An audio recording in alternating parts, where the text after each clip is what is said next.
वो जो academic exams होते हैं ना, उनकी जो प्रिपरेशन है और ऑब्जेक्टिव एग्जाम की प्रिपरेशन, उसमें बहुत अंतर आ जाता है। जब मैं 11th क्लास में या ग्रेजुएशन में स्टैटिस्टिक्स प्रिपेयर करता हूँ एग्जाम देने के लिए, तो वहाँ तो भाई पेपर का पैटर्न अलग होता है। वहाँ तो आपको लॉन्ग टाइप, शॉर्ट टाइप इस तरह के सवाल आते हैं, कोई ऑब्जेक्टिव क्वेश्चन तो आते नहीं।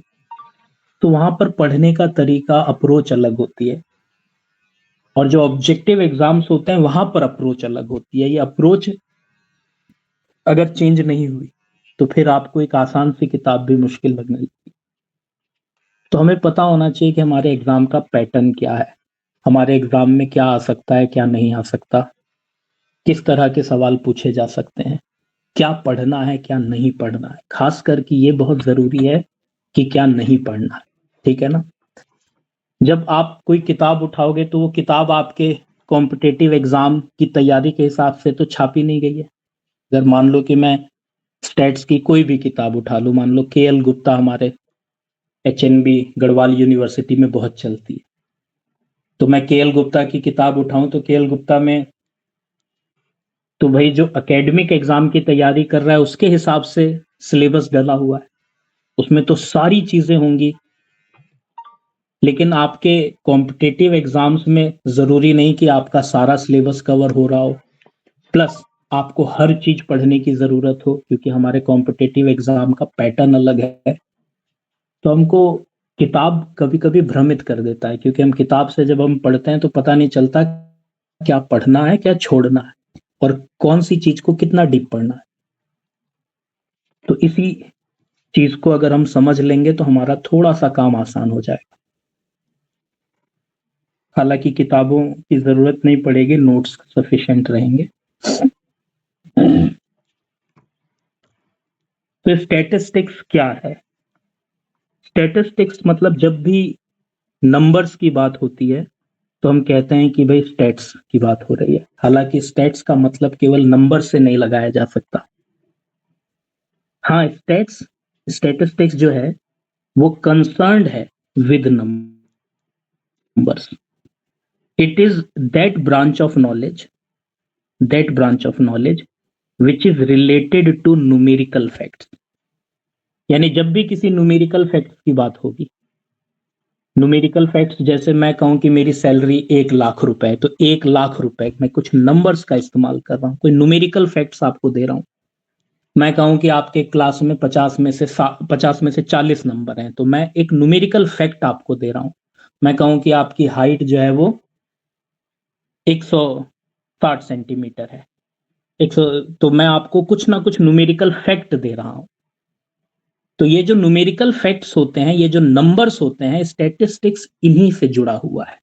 जब भी हम किसी न्यूमेरिकल फैक्ट्स की बात करते हैं, नंबर्स की बात करते हैं, समझ लो वहां पर हमको स्टैटिस्टिक्स की प्रेजेंस दिखाई देती है। हालांकि सिर्फ नंबर्स को स्टैटिस्टिक्स मान लेना जस्टिफाइड नहीं होगा। अगर मैं कहूं कि मेरा वेट 70 किलो है या 75 किलो है, तो ये स्टैटिस्टिक्स है, क्योंकि 75 किलो तो एक नंबर हो गया, एक न्यूमेरिकल फैक्ट हो गया। तो क्या हम स्टैटिस्टिक्स की बात कर रहे हैं? नहीं। तो स्टैटिस्टिक्स को डिफाइन करना बहुत जरूरी होगा, ताकि हम मिसअंडरस्टूड ना करें, हम गलत ना समझ बैठें कि सिर्फ नंबर्स को ही स्टैटिस्टिक्स कहते हैं। हाँ, स्टैटिस्टिक्स नंबर्स से रिलेटेड है, कंसर्न्ड है। जब भी हम स्टैटिस्टिक्स की बात करते हैं तो उसमें कुछ ना कुछ न्यूमेरिकल फैक्ट्स का यूज होता है, पर उन नंबर्स को ही स्टैटिस्टिक्स कहते हैं ऐसा नहीं। इसके लिए हमको स्टैटिस्टिक्स को डिफाइन करना बहुत जरूरी है। हमें देखना होगा कि बहुत सारे ऐसे स्टैटिस्टिशियंस हैं, बड़े बड़े नाम हैं, जिन्होंने स्टैटिस्टिक्स को डिफाइन किया है। हमें हर एक डेफिनेशन को समझना है। जब हम उनकी डेफिनेशन की चीरफाड़ करेंगे, हमें अपने आप समझ में आने लगेगा कि स्टैटिस्टिक्स क्या है और किस बारे में है। ठीक है। हाँ, लेकिन एक इन जनरल आप कह सकते हो कि स्टैटिस्टिक्स रिलेटेड होता है न्यूमेरिकल फैक्ट्स से। जहां पर भी न्यूमेरिकल फैक्ट्स की बात हो रही हो, वहां पर आपको स्टैटिस्टिक्स की प्रेजेंस दिखाई देगी। ठीक है। अच्छा, कोई मैसेज कर रहा है ना, फुल स्क्रीन शो नहीं हो रहा। नहीं तो फुल स्क्रीन का ऑप्शन आएगा, आप लैपटॉप से कर रहे हो तो ज़रूर आना चाहिए। फुल स्क्रीन का कुछ ऑप्शन होता होगा। क्या लैपटॉप में फुल स्क्रीन दिख जाती है?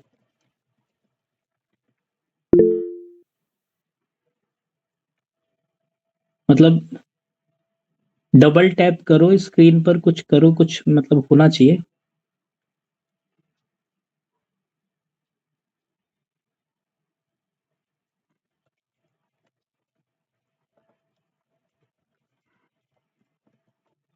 उम,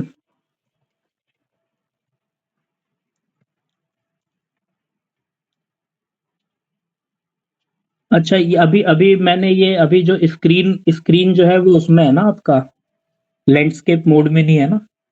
तो आपको शायद ये ऐसा ही दिखाई देगा मेरे को लगता है ना? लैंडस्केप मोड में ये पूरा आपके वो स्क्रीन पे पूरी दिखने लगेगी।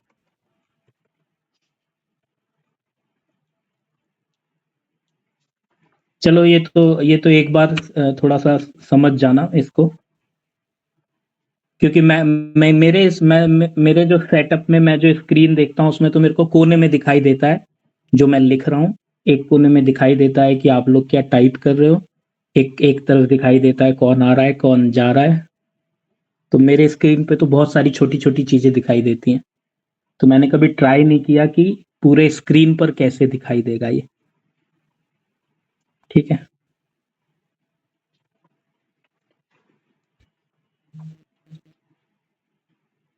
यार नोट्स तो हिंदी में तो नहीं है नोट्स, लेकिन आप जब पढ़ो पढ़ो तो जब आप मेरे को सुन रहे हो तो आप कॉपी पेन लेके बैठो, नोट्स तो हैं ही, मेन तो यही है। और आपको जो जो काम की बातें मिलती रहे आप उसको लिखते रहो। हालांकि बहुत साधारण नोट्स हैं, आपको इतना ज्यादा दिक्कत नहीं होगी इसे पढ़ने में समझने में। अगर आपको कभी भी ऐसा लगे कि कुछ लिखा हुआ समझ में नहीं आ रहा है तो आप कभी भी मेरे से पूछ सकते हो, है ना? व्हाट्सएप पे ग्रुप में, बिना किसी हेजिटेशन के।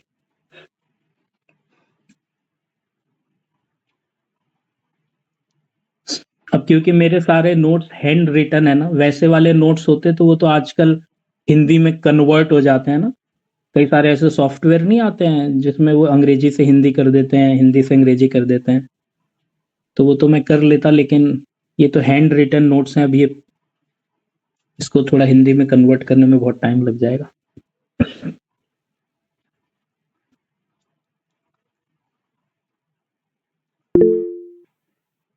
तो मैंने कहा कि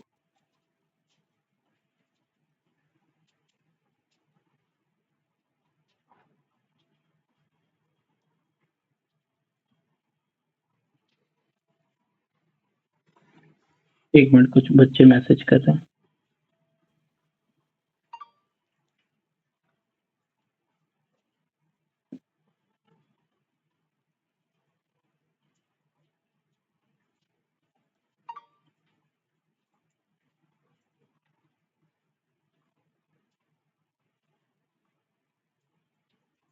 तो मैं समझा रहा हूँ बाकी। वैसे तो मेरा हमेशा मानना है कि अ, आपको हमेशा कॉपी पेन लेकर बैठना चाहिए। जो भी मैं नोट्स बनाता हूँ वैसे तो मेरे नोट्स बहुत कॉम्पैक्ट कंसाइज्ड होते हैं, है ना? फिर भी लेकिन बोलते समय जैसे मान लो कि मैं कुछ बोल रहा हूँ, आपको लग रहा है कि नहीं यार ये तो मुझे लिख लेना चाहिए कहीं मैं भूल ना जाऊं, तो आप उसको साथ साथ लिखते रहो। लिख लिख कर पढ़ने का फायदा बहुत होता है, आपको एंड में पता चलेगा। चलो वापस आते हैं। तो मैंने बोला statistics is concerned with numbers. हालांकि नंबर्स को ही स्टैटिस्टिक्स मान लेना सही नहीं रहेगा, मगर हाँ जब भी बात होती है किसी न्यूमेरिकल फैक्ट्स की तो हम कहते हैं कि स्टैटिस्टिक्स वहां पे प्रेजेंट है। अभी हम स्टैटिस्टिक्स को डिफाइन करेंगे, बहुत लंबी चौड़ी डेफिनेशन है, डेफिनेशन से एग्जाम में एमसीक्यूज बन सकते हैं। तो हम डेफिनेशन को तो ढंग से पढ़ने वाले हैं। ये पीडीएफ ही हमारा स्टैटिस्टिक्स का इंट्रोडक्शन है। ठीक है ना?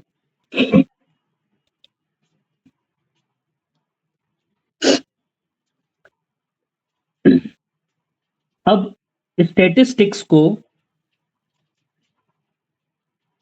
अलग अलग भाषाओं में अलग अलग नाम से जाना जाता है, ये भी एग्जाम में एमसीक्यूज में काफी पूछा जाता है। कि भाई लैटिन भाषा में स्टैटिस्टिक्स को क्या बोलते हैं, इटालियन में क्या बोलते हैं, जर्मन में क्या बोलते हैं, 4 ऑप्शन दे देंगे, आपको सही ऑप्शन चुनना होगा। हालांकि ये तो रटने वाली चीज है, फिर भी इसको याद रखने का एक तरीका बताऊंगा। जैसे कि आपका स्टेटस, लैटिन में स्टेटस कहते हैं, ठीक है ना। इटालियन में इसको स्टैटिस्टा कहते हैं, जर्मन में इसको स्टैटिस्टिक कहते हैं, फ्रेंच में इसको स्टैटिस्टिक कहते हैं। थोड़ा प्रोनाउंसिएशन में थोड़ा बहुत अंतर हो सकता है, हालांकि मतलब सबका एक ही है, ठीक है ना। याद कैसे रखें कि लैटिन में क्या बोलते हैं, इटालियन में क्या बोलते हैं, जर्मन में क्या बोलते हैं, तो एक तरीका है इसका। जैसे ये है A B C D E F G H I J K L, ये कुछ अल्फाबेट्स मैंने लिखे। अब एग्जाम में कभी भी जैसे मान लो कोई टर्म है, जैसे स्टैटिस्टिक्स एक टर्म है, ठीक है। अब लैटिन में इसको क्या बोलते हैं, इटालियन में क्या बोलते हैं, जर्मन में क्या बोलते हैं, फ्रेंच में क्या बोलते हैं, अगर मान लो ऐसा कोई भी एग्जाम में सवाल आता है तो ज्यादातर लैटिन, इटालियन, जर्मन, फ्रेंच, ये 4 भाषाओं के बारे में ही पूछा जाता है, ठीक है ना। तो जैसे हमेशा याद रखना, ये ऑर्डर याद रखना है बस आपको, तभी ये ट्रिक काम करेगी, अदरवाइज तो आप रट लो तो वही बेहतर है। जैसे कि लैटिन हो गया, इटालियन, जर्मन, फ्रेंच। अब अल्फाबेट में सबसे पहले आप देखोगे एफ, फ्रेंच आया, पहले फ्रेंच आया, ठीक है ना, पहला नंबर। अल्फाबेट में फिर आया जर्मन, दूसरा नंबर। अल्फाबेट में फिर आया इटालियन, तीसरा नंबर। और फिर आया लैटिन, चौथा नंबर, ठीक है ना। अल्फाबेट में आप देखोगे तो असेंडिंग ऑर्डर में आपका एफ, एफ मतलब फ्रेंच, जी मतलब जर्मन, आई मतलब इटालियन, एल मतलब लैटिन। यही 4 भाषाओं में आपसे शब्द पूछते हैं कि भाई बताओ इस टर्म को इस भाषा में क्या कहते हैं, इस भाषा में क्या कहते हैं। यही 4 मेजर भाषाएं हैं जो आप हिसाब से एमसीक्यूज में पूछी जा सकती हैं। अब ए को देखकर तो कोई भाषा याद नहीं आ रही है, बी को देखकर तो कोई भाषा याद नहीं आ रही है, हाँ ई को देखकर इंग्लिश याद आ रहा है, इंग्लिश में स्टैटिस्टिक्स बोलते हैं। एच को देखकर तो कोई भाषा याद नहीं आ रही है, हिंदी, हिंदी में सांख्यिकी बोलते हैं, है ना, वो तो पूछेगा नहीं। जे और के को देखकर तो कोई भाषा याद आ नहीं रही है, तो याद क्या देखकर आ रहा है, एफ को देखकर फ्रेंच याद आ रहा है, जी को देख के जर्मन याद आ रहा है, आई को देख के इटालियन याद आ रहा है, एल को देख के लैटिन याद आ रहा है, ठीक है ना। अब ध्यान से सुनना, फ्रेंच जैसे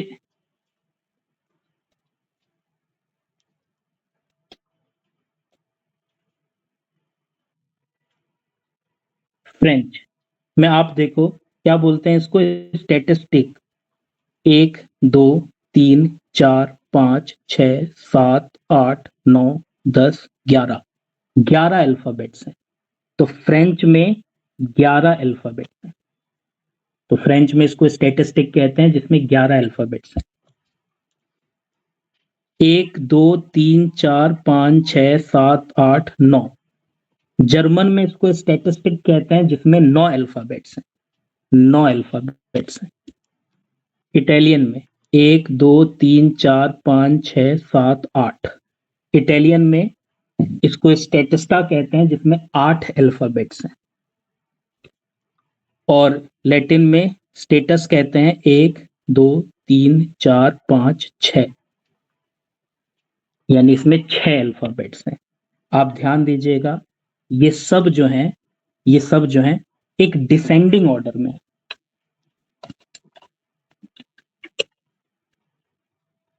बढ़ते से घटते हुए क्रम में, ठीक है ना। सबसे ज्यादा फ्रेंच, सबसे ज्यादा अल्फाबेट्स फ्रेंच में, उससे कम जर्मन में, सबसे कम उससे कम इटालियन में और सबसे कम लैटिन। ये 11 किसमें है? यह है आपका स्टैटिस्टिक, किसमें? फ्रेंच में। 9 अल्फाबेट्स, क्या है ये नाम? स्टैटिस्टिक, किसमें? जर्मन में।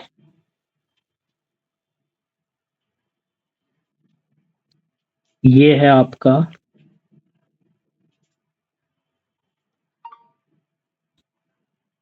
स्टेटिस्टा, ये किसमें है? इटालियन में। और ये है आपका स्टेटस। चलो, ये इसमें है लैटिन में। ठीक है, तो ये अल्फाबेट से आपको ये समझ में आ जाएगा कि भाई एफ क्या है? फ्रेंच है, जी जर्मन है, आई इटालियन है, एल लैटिन है। और याद रखना कि स्टैटिस्टिक्स को अलग अलग भाषाओं में अलग अलग नाम से जाना जाता है। जिस नाम में सबसे ज्यादा अल्फाबेट है वो फ्रेंच है, थोड़े कम अल्फाबेट जर्मन, उससे कम इटालियन, सबसे कम लैटिन। डिसेंडिंग ऑर्डर, ये डिसेंडिंग ऑर्डर याद रखना। ठीक है ना?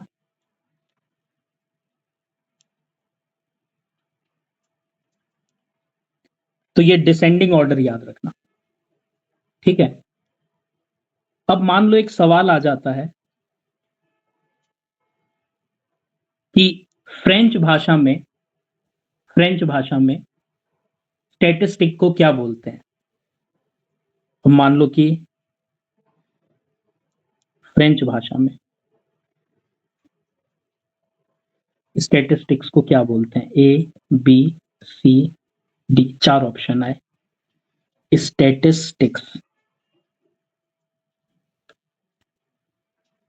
स्टैटिस्टिक, स्टेटस,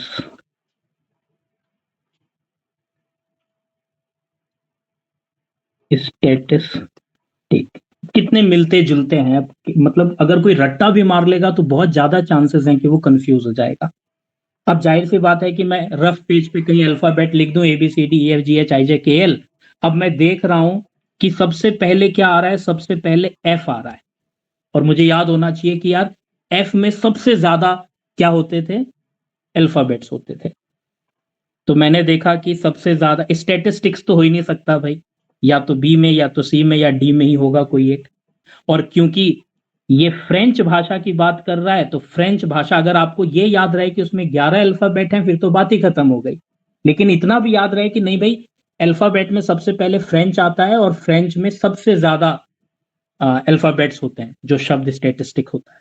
तो 1 2 3 4 5 6 7 8 9 10 11 सबसे ज्यादा इसमें है, इसमें 11 है, इसमें 6 है। ठीक है, इसमें क्या है? इसमें आपका 9 है। तो फिर तो मेरा आंसर डी होना चाहिए।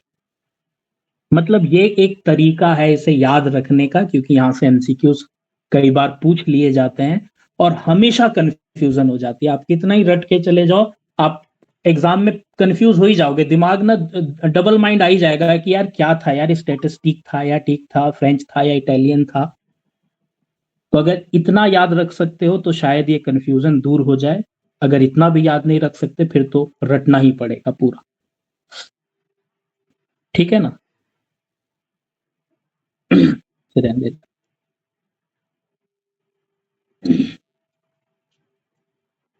तो हमने देखा कि भाई यहाँ पर कितने लेटर्स हैं? ये 6, यहाँ पर हो गया आपका 8, ये हो गया आपका 9, ये हो गया आपका 11। तो इस तरह से आप चीजों को याद रख सकते हो, तो रख लो, क्योंकि यहाँ से एमसीक्यूज बन सकते हैं। अब बात आती है कि ये स्टैटिस्टिक्स जो है, स्टैटिस्टिक्स, क्योंकि हम तो स्टैटिस्टिक्स कहते हैं, तो इसके बारे में ध्यान रखना। एक बहुत फेमस मैथमेटिशियन है जिनका नाम है प्रोफेसर अकेनवॉल।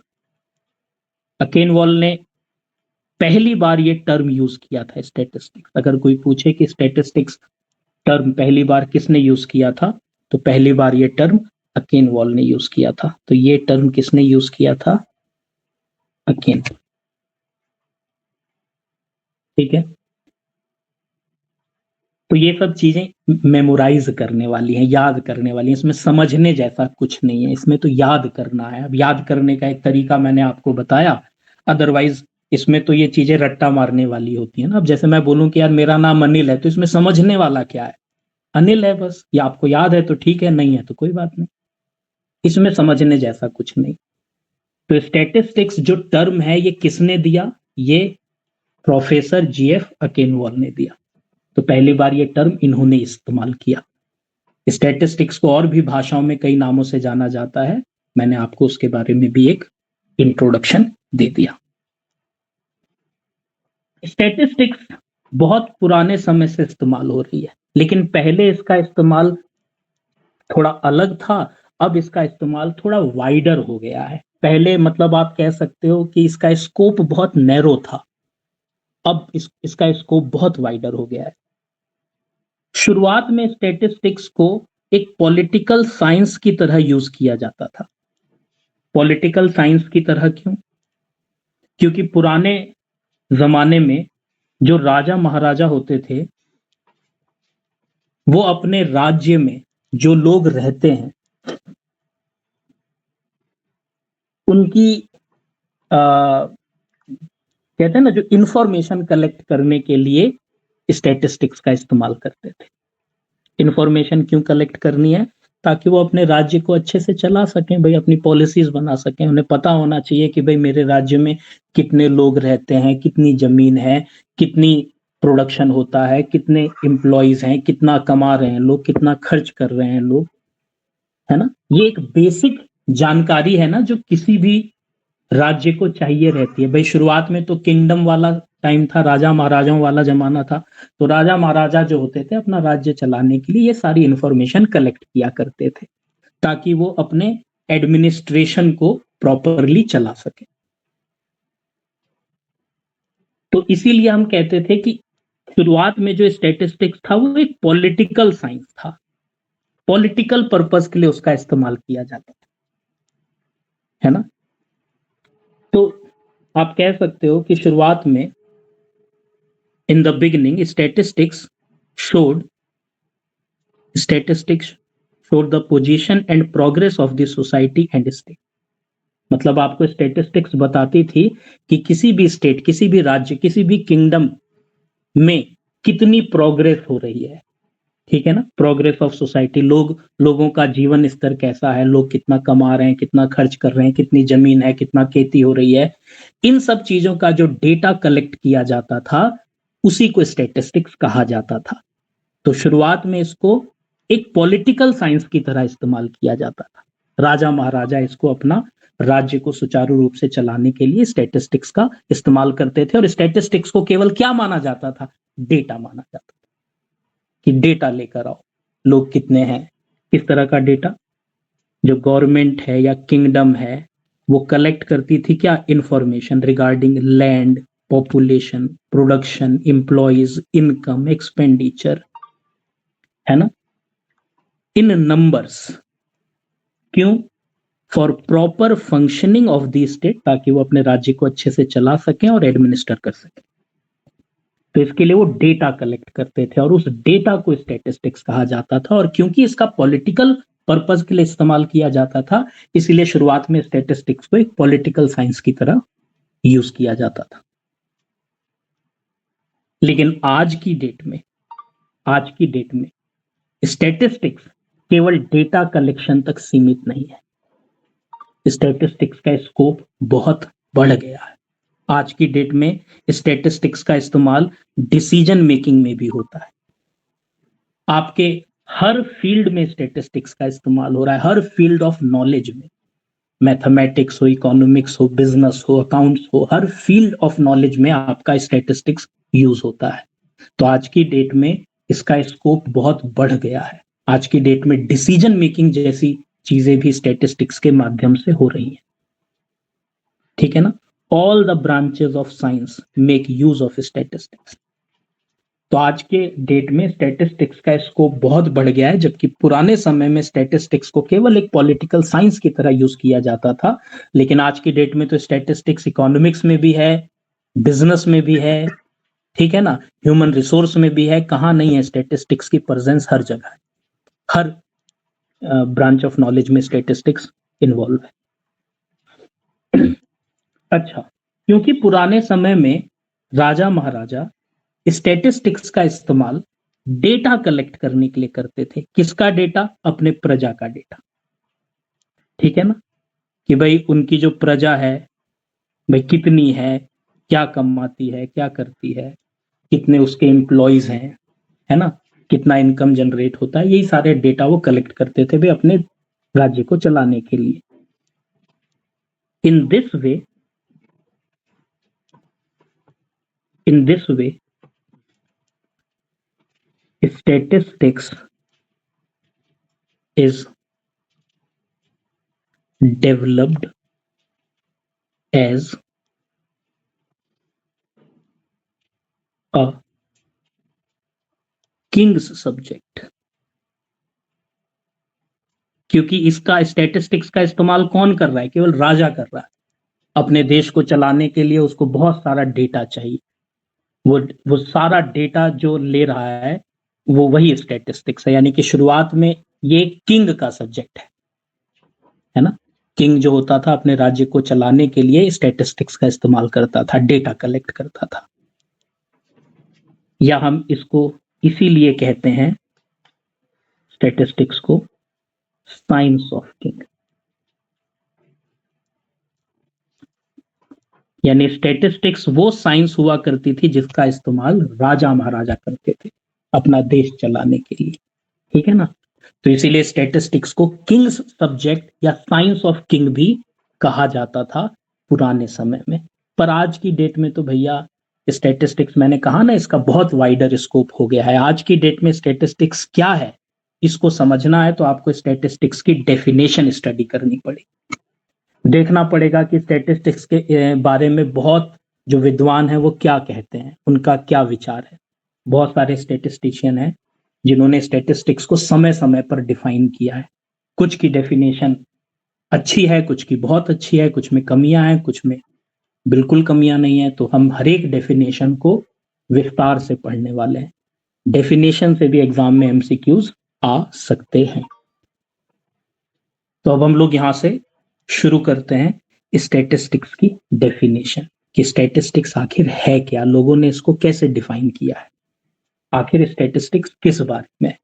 क्योंकि हमने पढ़ा कि शुरुआत में तो भाई इसको केवल पॉलिटिकल साइंस की तरह यूज किया जाता था। यानी शुरुआत में तो स्टैटिस्टिक्स का मतलब केवल डेटा कलेक्शन ही था। राजा महाराजा जो होते थे अपना राज्य चलाने के लिए ये डेटा कलेक्ट करते थे, इसीलिए इसको किंग्स सब्जेक्ट कहा जाता था या साइंस ऑफ किंग कहा जाता था। लेकिन आज की डेट में स्टैटिस्टिक्स की परिभाषा इतनी संकुचित नहीं है। आज की डेट में स्टैटिस्टिक्स का एक बहुत वाइडर स्कोप है। तो स्टैटिस्टिक्स को समझने के लिए हमको उसको डिफाइन करना पड़ेगा। इसकी डेफिनेशन को दो भागों में बांटकर हम लोग समझेंगे। एक स्टैटिस्टिक्स इन प्लूरल सेंस, एक statistics in singular sense. Plural sense में स्टैटिस्टिक्स का क्या मतलब है और सिंगुलर सेंस में स्टैटिस्टिक्स का क्या मतलब है, दोनों को समझना है। In the beginning statistics was used in plural sense. शुरुआत में स्टैटिस्टिक्स को केवल प्लूरल सेंस में इस्तेमाल किया जाता था। शुरुआत क्या थी? शुरुआत तो यही थी कि जब शुरुआत में देखो राजा महाराजा स्टैटिस्टिक्स का इस्तेमाल करते थे और वो स्टैटिस्टिक्स को केवल क्या समझते थे? Data collection. क्या है स्टैटिस्टिक्स? डेटा है। तुम मेरे राज्य में कितनी जमीन है इसका डेटा ले आए, मतलब ये स्टैटिस्टिक्स है। मेरे राज्य में कितनी पॉपुलेशन है, तुम इसका डेटा ले आए, यही स्टैटिस्टिक्स है। कितना प्रोडक्शन हो रहा है, लोग कितना कमा रहे हैं, ये जो डेटा मंगवा रहा है राजा अपने राज्य को चलाने के लिए, यही स्टैटिस्टिक्स माना जाता था। भाई पुराने समय में तो स्टैटिस्टिक्स यही था। तो प्लूरल सेंस में स्टैटिस्टिक्स को केवल डेटा माना जाता था। जो भी डेटा आप कलेक्ट करते हो उसी को स्टैटिस्टिक्स माना जाता था। तो प्लूरल सेंस यानी कि शुरुआत में स्टैटिस्टिक्स को हमेशा एक प्लूरल सेंस में कंसीडर किया जाता था। प्लूरल सेंस का मतलब कि स्टैटिस्टिक्स को केवल डेटा कलेक्शन से जोड़ा जाता था। But with the passage of time the science has developed and is being used in singular sense also. यानी कि शुरुआत में स्टैटिस्टिक्स को प्लूरल सेंस में देखा जाता था, लेकिन समय जैसे जैसे आगे बढ़ा, जैसे जैसे डेवलपमेंट हुआ, साइंस का, विज्ञान का विस्तार हुआ, आपने स्टैटिस्टिक्स को सिंगुलर सेंस में भी देखना शुरू कर दिया। अब ये प्लूरल सेंस और सिंगुलर सेंस को थोड़ा सा हल्का सा समझा देता हूं, हालांकि डिटेल में ही चर्चा करनी है अब इसके आगे। तो अगर मैं बोलूं स्टैटिस्टिक्स इन प्लूरल सेंस और मैं बोलूं स्टैटिस्टिक्स इन सिंगुलर सेंस, यानी स्टैटिस्टिक्स की परिभाषा को हम दो भागों में बांट कर समझ रहे हैं, प्लूरल सेंस, सिंगुलर सेंस। पहले स्टैटिस्टिक्स को प्लूरल सेंस में देखा जाता था, लेकिन अब स्टैटिस्टिक्स को सिंगुलर सेंस में देखा जाता है। पहले क्या होता था? पहले यानी कि प्लूरल सेंस, पहले स्टैटिस्टिक्स का मतलब होता था केवल डेटा। जो भी आपके पास डेटा है वो स्टैटिस्टिक्स। ठीक है, मान लो अगर मेरे पास पॉपुलेशन का डेटा है, मेरे पास इनकम का डेटा है, खर्चों का डेटा है, जो भी डेटा आपके पास है, न्यूमेरिकल फैक्ट्स है ना, वो स्टैटिस्टिक्स माना जाता था। प्लूरल सेंस में स्टैटिस्टिक्स मतलब डेटा कलेक्शन। लेकिन सिंगुलर सेंस में स्टैटिस्टिक्स के मायने बदले गए। सिर्फ डेटा कलेक्शन को ही स्टैटिस्टिक्स नहीं माना गया, बल्कि यहां पर जोर दिया गया किस पर? Method, tools, techniques. भाई डेटा कलेक्शन, डेटा स्टैटिस्टिक्स है, लेकिन सिर्फ डेटा कलेक्शन जरूरी नहीं है। डेटा को कैसे कलेक्ट करना है, उसका मेथड क्या होगा, उसका टूल्स क्या होंगी, टेक्निक्स क्या होंगी, इसको भी स्टैटिस्टिक्स की परिभाषा में शामिल किया गया। यानी कि singular sense is related to method of collection of data. Plural sense कहता है डेटा, जैसे एक एग्जांपल के लिए मैं आपसे बोल रहा हूं कि आपने पॉपुलेशन का डेटा कलेक्ट किया, ये स्टैटिस्टिक्स इन प्लूरल सेंस है। अगर मैं आपसे पूछूं ये डेटा कैसे कलेक्ट किया आपने, मतलब क्या आपका ऑब्जेक्टिव था, आप डेटा क्यों कलेक्ट कर रहे थे, आपने डेटा को कैसे क्लासिफाई किया, आपने डेटा किस आधार पर कलेक्ट किया, आपने डेटा को कलेक्ट करने के लिए कौन सा टूल या कौन सा मेथड अप्लाई किया। जब मैं ये बात करने लगूं कि डेटा कैसे कलेक्ट हुआ, तो मैं स्टैटिस्टिक्स इन सिंगुलर सेंस की बात कर रहा हूं। स्टैटिस्टिक्स इन प्लूरल सेंस है डेटा कलेक्शन, और सिंगुलर सेंस है मेथड ऑफ डेटा कलेक्शन। ठीक है ना? अगर मैं बोलूं कि एक राज्य है जहां पर एक साल में मरने वालों की संख्या 50,000, ये डेटा हो गया प्लूरल सेंस। लेकिन आपने ये डेटा कैसे कलेक्ट किया? जब आपने ये डेटा कलेक्ट किया तो आपने सैंपलिंग वाला तरीका चुना या इन्यूमरेशन वाला तरीका चुना, यानी कि एक राज्य में जितने लोग हैं सबसे आपने ये डेटा कलेक्ट किया, या सैंपल के आधार पर ये डेटा कलेक्ट किया। यानी डेटा कैसे कलेक्ट किया, मेथड क्या था आपका डेटा कलेक्ट करने का। जब आप मेथड की बात करने लगते हो तो फिर वो होता है statistics in singular sense. Plural sense data, singular sense method. Exam में यहां से एमसीक्यूज भी पूछा गया है हमारे क्या बोलते हैं कि असिस्टेंट अकाउंटेंट वाले एग्जाम में ही। जब ये इंट्रोडक्शन वाला पीडीएफ खत्म होगा तो हम इसके एमसीक्यूज प्रैक्टिस करेंगे।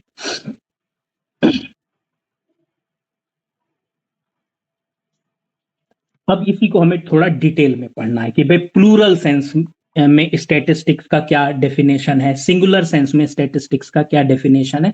मैंने बस अभी एक मोटा मोटा अंतर बताया, एक ओवरव्यू दिया कि भाई प्लूरल सेंस में स्टैटिस्टिक्स मतलब डेटा है और सिंगुलर सेंस में स्टैटिस्टिक्स का मतलब मेथड है, प्रोसीजर है, टूल्स, टेक्निक्स है, ठीक है ना। इसी चीज को हमें डिटेल में पढ़ना है।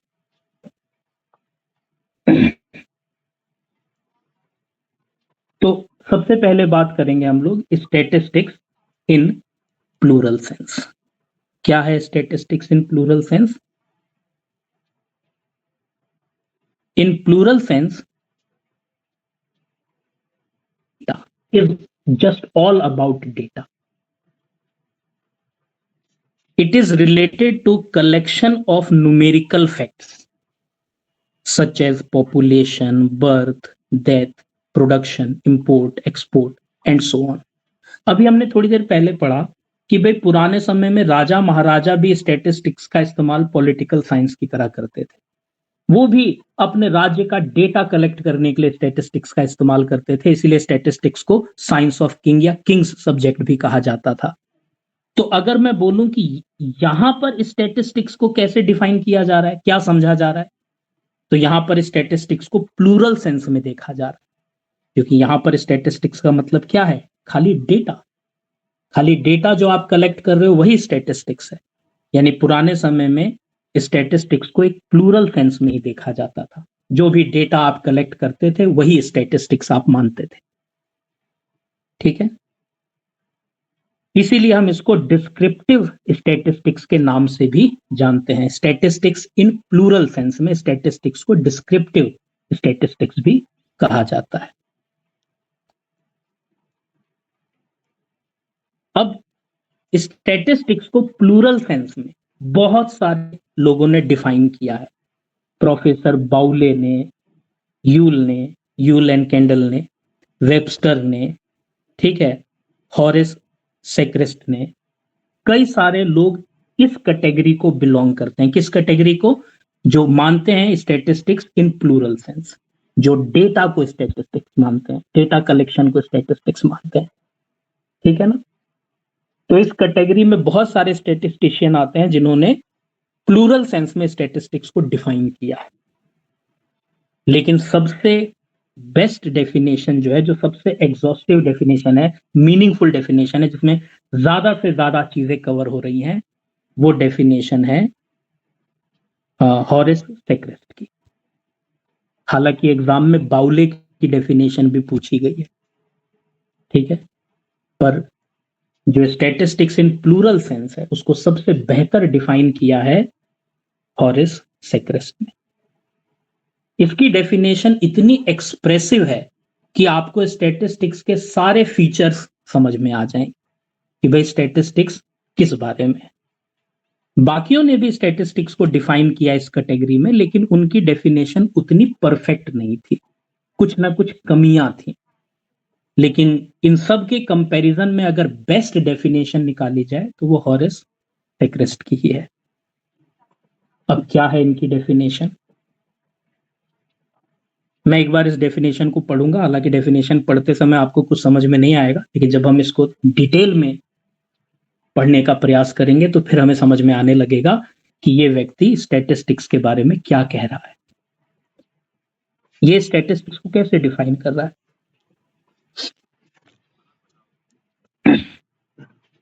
ये कहता है, by statistics we mean aggregate facts affected to a marked extent by multiplicity of causes, numerically expressed, enumerated or estimated according to a reasonable standards of accuracy, collected in a systematic manner for predetermined purpose and placed in relation to each other। हालांकि अभी कुछ समझ में नहीं आया होगा, लेकिन इसने अपनी इस डेफिनेशन में बहुत सारी बातें कही। अच्छा, ये एक एग्जॉस्टिव डेफिनेशन है, इन्वर्टेड कॉमा डेफिनेशन है। जो आपको पता है ना, इन्वर्टेड कॉमा डेफिनेशन को एग्जॉस्टिव डेफिनेशन कहते हैं। दो तरह की डेफिनेशन होती है, एक एग्जॉस्टिव होती है और एक इंक्लूसिव होती है। इंक्लूसिव डेफिनेशन कैसे शुरू होती है? स्टैटिस्टिक्स इंक्लूड्स, मतलब कोई भी इंक्लूसिव डेफिनेशन कैसे शुरू होगी? जैसे इनकम टैक्स में इनकम का क्या अर्थ है, तो इनकम की डेफिनेशन पढ़ोगे तो लिखा होगा income includes, SSC includes, inclusive definition, includes, वो इन्वर्टेड कॉमा में नहीं होती, वाटर टाइट नहीं होती। लेकिन जो वाटर टाइट होती है, जो इन्वर्टेड कॉमा में होती है डेफिनेशन, इसको वाटर टाइट डेफिनेशन बोलते हैं, एग्जॉस्टिव डेफिनेशन बोलते हैं। ऐसी डेफिनेशन जो इन्वर्टेड कॉमा के अंदर लिखी है वही उसका मीनिंग है, उसका अर्थ केवल उतने तक ही सीमित है, उसमें कुछ भी ऐड या लेस आपको नहीं करना है। तो ये एक एग्जॉस्टिव डेफिनेशन है, इन्वर्टेड कॉमा डेफिनेशन है। और इस डेफिनेशन में स्टैटिस्टिक्स के कौन कौन से फीचर्स को हाईलाइट किया गया, ध्यान देना। पहला feature, aggregate of facts. Aggregate of facts, statistics, by statistics we mean aggregate of facts. अब ये एग्रीगेट ऑफ फैक्ट्स क्या होता है, आएंगे इस पर। Affected to a marked extent by multiplicity of causes, ये दूसरे फीचर की बात हो रही है। न्यूमेरिकली एक्सप्रेस्ड, तीसरे फीचर की बात हो रही है। इन्यूमरेटेड और एस्टिमेटेड, चौथे फीचर की बात हो रही है। रीजनेबल स्टैंडर्ड ऑफ एक्यूरेसी, एक और feature. Collected in a systematic manner for predetermined purpose, एक और फीचर। ठीक है, in relation to each other, एक और फीचर। ये एक फीचर, दूसरा, तीसरा, चौथा, पांचवा, छठा, सातवां। कितने सारे, मतलब कितनी एक्सप्रेसिव डेफिनेशन है। इन्होंने कहा स्टैटिस्टिक्स से मतलब क्या है, इन चीजों से मतलब है। स्टैटिस्टिक्स मतलब एग्रीगेट ऑफ फैक्ट्स, स्टैटिस्टिक्स मतलब facts which is affected by multiplicity of causes, statistics मतलब न्यूमेरिकली एक्सप्रेस्ड, स्टैटिस्टिक्स मतलब इन्यूमरेटेड और एस्टिमेटेड। मतलब इन्होंने अपनी डेफिनेशन में स्टैटिस्टिक्स के सारे फीचर्स को खोल के रख दिया। अब ये क्या कहना चाहते हैं, हम इसको एक एक करके डिटेल में समझते हैं, तब हमको समझ में आएगा कि हॉरेस सेक्रेस्ट की डेफिनेशन को आइडल डेफिनेशन क्यों माना जाता है स्टैटिस्टिक्स का इन प्लूरल सेंस। ठीक है, अभी हम प्लूरल सेंस में स्टैटिस्टिक्स को डिफाइन कर रहे हैं, सिंगुलर सेंस में बाद में बात करेंगे।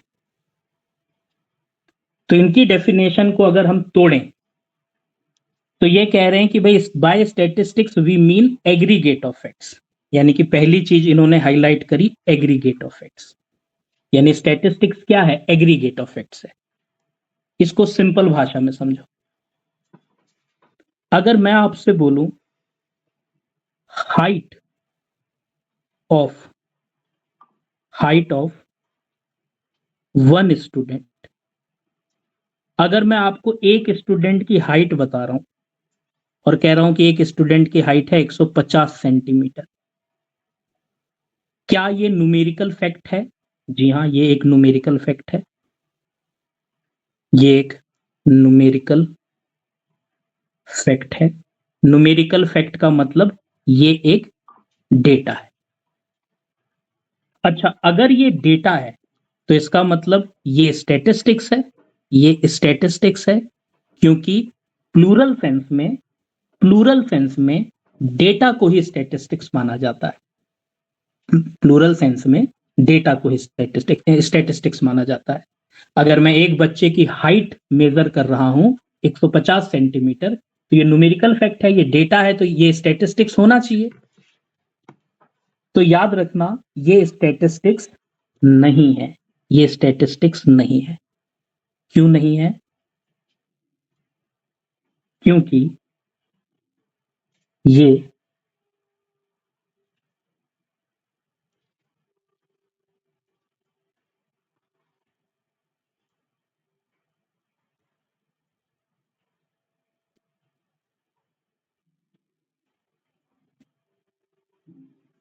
एक सिंगल डेटा है।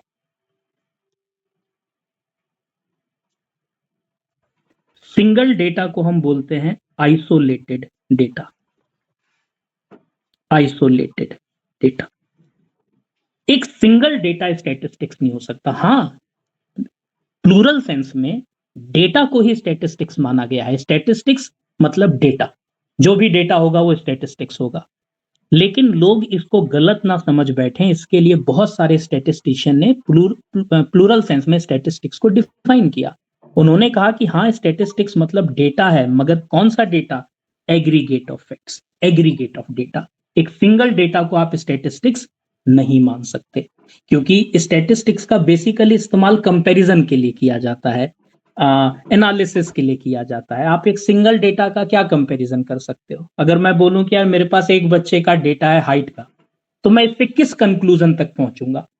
लेकिन अगर मेरे पास दो बच्चों का डेटा होगा तो मैं उसको कंपेयर कर सकता हूं और एक कंक्लूजन निकाल सकता हूं कि भाई एक लंबा है, एक छोटा है ना? एक की हाइट अच्छी है, एक की हाइट कम है, हो सकता है इसके कुछ साइंटिफिक रीजन हो, फिर मैं उस पर भी रिसर्च कर सकता हूँ कि यार जिसकी हाइट कम है कम क्यों है, जिसकी हाइट ज्यादा है ज्यादा क्यों है। कितने सारे स्कोप खुल जाते हैं जब आप कंपैरिजन करते हो।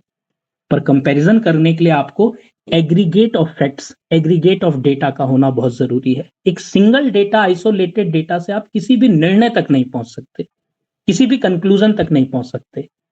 तो हाँ, डेटा स्टैटिस्टिक्स है, प्लूरल सेंस में डेटा ही स्टैटिस्टिक्स है, मगर वो डेटा आइसोलेटेड डेटा नहीं होना चाहिए, सिंगल डेटा नहीं होना चाहिए, एग्रीगेट ऑफ डेटा या एग्रीगेट ऑफ फैक्ट्स होना चाहिए। क्योंकि सिंगल डेटा से, आइसोलेटेड डेटा से हम किसी कोई भी कंक्लूजन ड्रॉ नहीं कर सकते। इसी के पलट अगर मैं बोलूं आपसे कि मैंने हाइट का डेटा कलेक्ट किया, हाइट ऑफ टू स्टूडेंट्स, एक स्टूडेंट की हाइट है 150 सेंटीमीटर और एक स्टूडेंट की हाइट है 155 सेंटीमीटर। क्या अब मैं इसको कहूं कि ये न्यूमेरिकल डेटा है? बिल्कुल, ये एक न्यूमेरिकल डेटा है, बल्कि मैं इसको बोलूंगा ये है series of related numerical facts. मतलब मैंने दो लोगों का डेटा कलेक्ट किया, किसका? एक ही चीज का ना, हाइट का। तो रिलेटेड डेटा है, एक की हाइट दूसरे की हाइट। तो हाँ, बिल्कुल ये भी एक न्यूमेरिकल फैक्ट है, यानी ये भी एक डेटा है। क्या इस डेटा को आप स्टैटिस्टिक्स मानोगे? हाँ, मैं इसे स्टैटिस्टिक्स मानूंगा। क्यों? क्योंकि ये एग्रीगेट ऑफ फैक्ट्स है। एग्रीगेट ऑफ फैक्ट्स जब होते हैं, एग्रीगेट ऑफ डेटा जब आपके पास होता है, तो वो डेटा यूज किया जा सकता है। आप उससे कंपैरिजन कर सकते हो, कोई कंक्लूजन ड्रॉ कर सकते हो, फर्दर रिसर्च कर सकते हो, फर्दर एनालिसिस कर सकते हो। ये डेटा आपके काम आ सकता है, ये डेटा आपके कोई काम नहीं आ सकता। तो हाँ, स्टैटिस्टिक्स मतलब डेटा, मगर कौन सा डेटा? Aggregate of fact. एक सिंगल या आइसोलेटेड डेटा को स्टैटिस्टिक्स नहीं माना जा सकता। तो हॉरेस सेक्रेस्ट ने अपनी डेफिनेशन में सबसे पहले तो यही बात क्लियर करी कि भाई स्टैटिस्टिक्स से मतलब एग्रीगेट ऑफ फैक्ट्स से लगाइएगा, सिंगल डेटा या आइसोलेटेड डेटा को आप कहीं गलती से स्टैटिस्टिक्स ना मान बैठना। ठीक है ना? अब आपसे मैं बोलूं कि यार मेरे 100 में से 80 नंबर आए, क्या ये स्टैटिस्टिक्स है? मैं बोलूंगा बिल्कुल नहीं, क्योंकि ये तो एक आइसोलेटेड डेटा है। लेकिन मैं बोलूं कि मेरे 100 में से 80 आए और मेरे दोस्त के 100 में से 90 आए, अब आपके पास टू सेट ऑफ डेटा है, आपके पास एक सीरीज ऑफ रिलेटेड डेटा है ना, मेरे भी मार्क्स हैं, मेरे दोस्त के भी मार्क्स हैं। अब आप कंपैरिजन कर सकते हो, हम दोनों का इंटेलिजेंस लेवल जज कर सकते हो, है ना? भाई किसी कंक्लूजन को ड्रॉ कर सकते हो ना कि भाई हम दोनों में कौन ज्यादा इंटेलिजेंट है, कौन कम इंटेलिजेंट है, किसकी प्रोग्रेस कैसी है। तो हाँ, ये जो एग्रीगेट ऑफ फैक्ट्स हुआ, ये स्टैटिस्टिक्स माना जाएगा, क्योंकि इससे हम किसी फर्दर एनालिसिस को कर सकते हैं। तो पहला पॉइंट तो ये क्लियर होता है इसकी डेफिनेशन।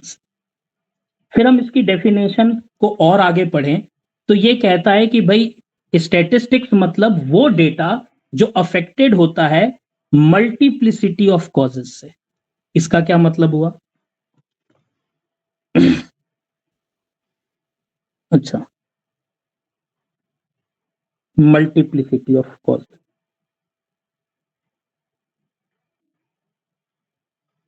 मल्टीप्लिसिटी ऑफ कॉजेस का मतलब होता है कि कोई भी डेटा जो होता है, a number of factor are responsible to influence facts and figures, and it is not possible to single out which factor influenced much. जैसे एक एग्जाम्पल के लिए आप समझो कि मान लो जब एक एग्रीकल्चरल प्रोडक्शन होता है, मान लो जब आप कोई प्रोडक्शन करते हो, कोई अनाज उगाते हो, तो वो अनाज कम उगा ज्यादा उगा, इसके पीछे कितने सारे फैक्टर्स हो सकते हैं। कोई एक कारण तो नहीं हो सकता उस डेटा को प्रभावित करने के लिए। हो सकता है कि आपका रेनफॉल कारण हो, कम हो गई हो, ज्यादा हो गई हो, क्वालिटी ऑफ सीड कारण हो, मेथड ऑफ कल्टीवेशन कारण हो, क्वालिटी ऑफ सॉइल कारण हो, मिट्टी कैसी थी, कल्टीवेशन किस तरह से हुआ, बीज की क्वालिटी कैसी थी, रेनफॉल कम हुआ ज्यादा हुआ, कई सारे फैक्टर्स हैं जो आपके प्रोडक्शन को प्रभावित करते हैं। तो जो आप प्रोडक्शन का डेटा कलेक्ट कर रहे हो, वो कई सारे फैक्टर से प्रभावित हो रहा है, कोई एक चीज उसको अफेक्ट नहीं कर रही है। तो हाँ, डेटा ऐसा ही होता है, स्टैटिस्टिक्स ऐसा ही होता है, जिसमें जो भी फैक्ट्स एंड फिगर्स हम कलेक्ट करते हैं वो कई सारे कारणों से प्रभावित होता है, कई सारे फैक्टर्स से प्रभावित होता है। अगर ऐसा नहीं है तो फिर उस डेटा को स्टैटिस्टिक्स नहीं माना जा सकता, उसका फर्दर एनालिसिस नहीं किया जा सकता। ठीक है ना। ऐसे केस में हमको ये एनालिसिस करना पड़ता है, इंटरप्रिटेशन करना पड़ता है कि भैया किस फैक्टर की वजह से आपकी ज्यादा प्रभाव पड़ा प्रोडक्शन पर। भाई प्रोडक्शन पर तो कई कारणों से प्रभाव पड़ सकता है, अब ज्यादा प्रभाव किसकी वजह से पड़ा, क्या बारिश होने की वजह से, क्या खराब मिट्टी की वजह से, या गलत मेथड ऑफ कल्टीवेशन की वजह से, फिर ये आपका फर्दर रिसर्च का एक स्कोप बन गया। अब जैसे हमने इकोनॉमिक्स में ही पढ़ा है कि भाई किसी भी प्रोडक्ट की डिमांड कई सारी चीजों से प्रभावित होती है। डिमांड का जब आप डेटा कलेक्ट करते हो, जैसे मान लो कि किसी चीज की डिमांड जो है वो पहले 10 थी, अब 15 हो गई, फिर 8 हो गई, तो ये जो डिमांड का डेटा है, ये क्या ये किसी एक फैक्टर से प्रभावित हो रहा होगा? नहीं, कई सारे फैक्टर्स इसके पीछे प्रभाव डाल रहे होंगे। हो सकता है इस प्रोडक्ट का खुद का प्राइस, हो सकता है इसके रिलेटेड गुड्स का प्राइस, हो सकता है कंज्यूमर के टेस्ट प्रेफरेंस, पॉपुलेशन, कई सारे फैक्टर्स हो सकते हैं। तो जो स्टैटिस्टिक्स होता है वो एक ऐसा एग्रीगेट ऑफ फैक्ट होता है जो बहुत सारे फैक्टर से प्रभावित होता है ना, affected by multiplicity of cause. Statistics जो है वो न्यूमेरिकली एक्सप्रेस किया जाता है। न्यूमेरिकली एक्सप्रेस, जाहिर सी बात है कि हमने स्टार्टिंग में ही पढ़ा था कि statistics is concerned with numbers. ठीक है ना। यानी स्टैटिस्टिक्स में केवल न्यूमेरिकल फैक्ट्स को ही कंसीडर किया जाता है। हर वो चीज जिसको न्यूमेरिकली एक्सप्रेस नहीं किया जा सकता वो स्टैटिस्टिक्स के दायरे से बाहर हो जाएगा। ठीक है ना। इसका मतलब अगर हम सिंपल वर्ड्स में कहें तो स्टैटिस्टिक्स में केवल क्वांटिटेटिव डेटा को ही कंसीडर किया जाता है। यानी अगर मैं आपसे कहूं कि स्टैटिस्टिक्स क्या है, तो स्टैटिस्टिक्स क्वांटिटेटिव डेटा है। स्टैटिस्टिक्स एग्रीगेट ऑफ फैक्ट्स है which is affected by multiplicity of causes, कई सारे फैक्टर से जो प्रभावित होता है और जो न्यूमेरिकली एक्सप्रेस किया जाता है। यानी कि वो डेटा क्वांटिटेटिव डेटा होना जरूरी है, तभी आप उसको स्टैटिस्टिक्स कंसीडर करेंगे। ठीक है ना। So any other information not expressed और measured numerically is not statistics. तो भाई जो क्वालिटेटिव इंफॉर्मेशन होती है स्टैटिस्टिक्स में उसका कोई रेलेवेंस नहीं होता। जैसे कि honesty, beauty, tall, short, blind, dark, ये सब क्या है? क्वालिटीज है।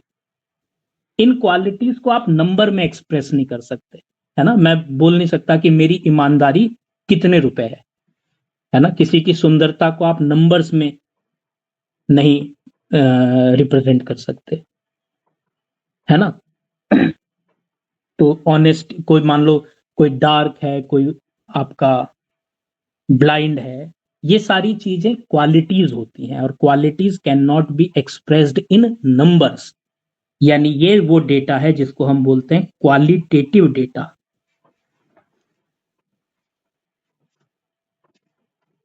और qualitative data is not statistics.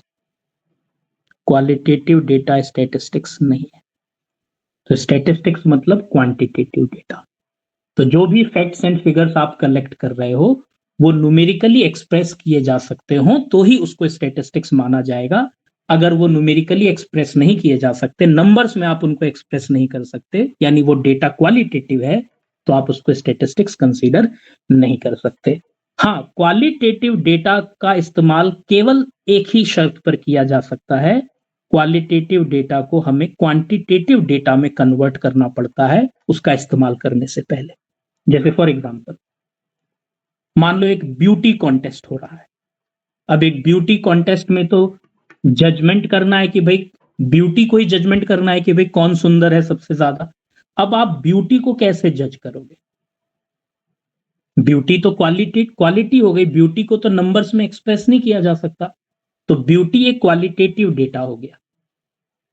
लेकिन अगर मान लो कि मैं इसको क्वांटिटेटिव डेटा में कन्वर्ट कर दूं, तो क्वांटिटेटिव डेटा में कैसे कन्वर्ट किया जा सकता है? रैंक करके। जैसे मैं कह सकता हूं कि यार ये सबसे सुंदर है, इसे पहला रैंक दूंगा, इसे मैं दूसरा रैंक दूंगा, इसे मैं तीसरा रैंक दूंगा।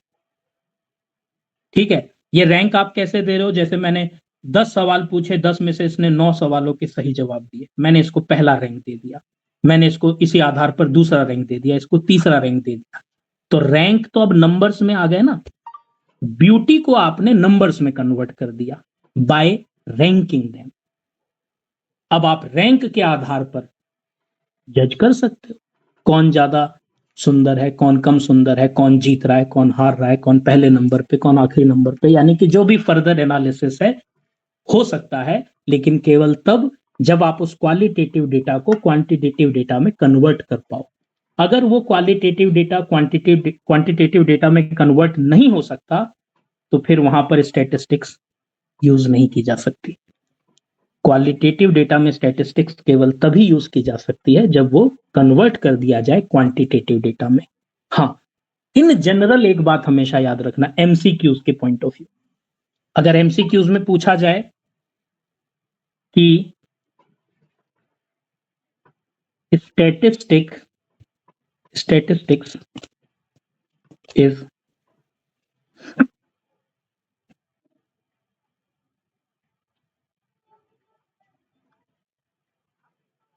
all about statistics is concerned with A, B, C, D.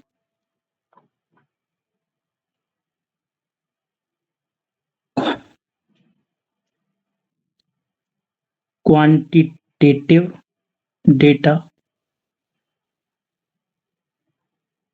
qualitative data, both A and B, none of the above. तो फिर आप ये मत याद रखना कि यार क्वांटिटेटिव डेटा को अगर हम क्वालिटेटिव डेटा को अगर क्वांटिटेटिव डेटा में कन्वर्ट कर सकते हो तो स्टैटिस्टिक्स यूज की जा सकती है। तो कर सकते हो तो ना, हर क्वालिटेटिव डेटा क्वांटिटी डेटा में कन्वर्ट थोड़ी हो सकता है। तो एक जनरल आंसर यही है कि statistics is concerned only with the quantitative data. ठीक है ना? क्वालिटेटिव डेटा या दोनों, ये कभी भी मेरा आंसर नहीं हो सकता। तो इन जनरल जब भी कोई मेरे से सवाल पूछेगा कि भाई स्टैटिस्टिक्स किससे कंसर्न्ड है, तो मैं बोलूंगा क्वांटिटेटिव डेटा से। और ये डेफिनेशन भी यही कहना चाहती है कि भाई स्टैटिस्टिक्स क्या होता है? वो जो न्यूमेरिकली एक्सप्रेस किया जा सके। न्यूमेरिकली एक्सप्रेस किया जा सके मतलब जो क्वांटिटेटिव टर्म्स में एक्सप्रेस किया जा सके, यानी कि क्वांटिटेटिव डेटा को ही स्टैटिस्टिक्स मान रहा है ये व्यक्ति। ठीक है ना? तो अभी तक 3 मेजर फीचर के बारे में हमने बात किया कि भाई सिंगल या आइसोलेटेड डेटा को स्टैटिस्टिक्स नहीं मानना चाहिए, aggregate of facts he statistics है।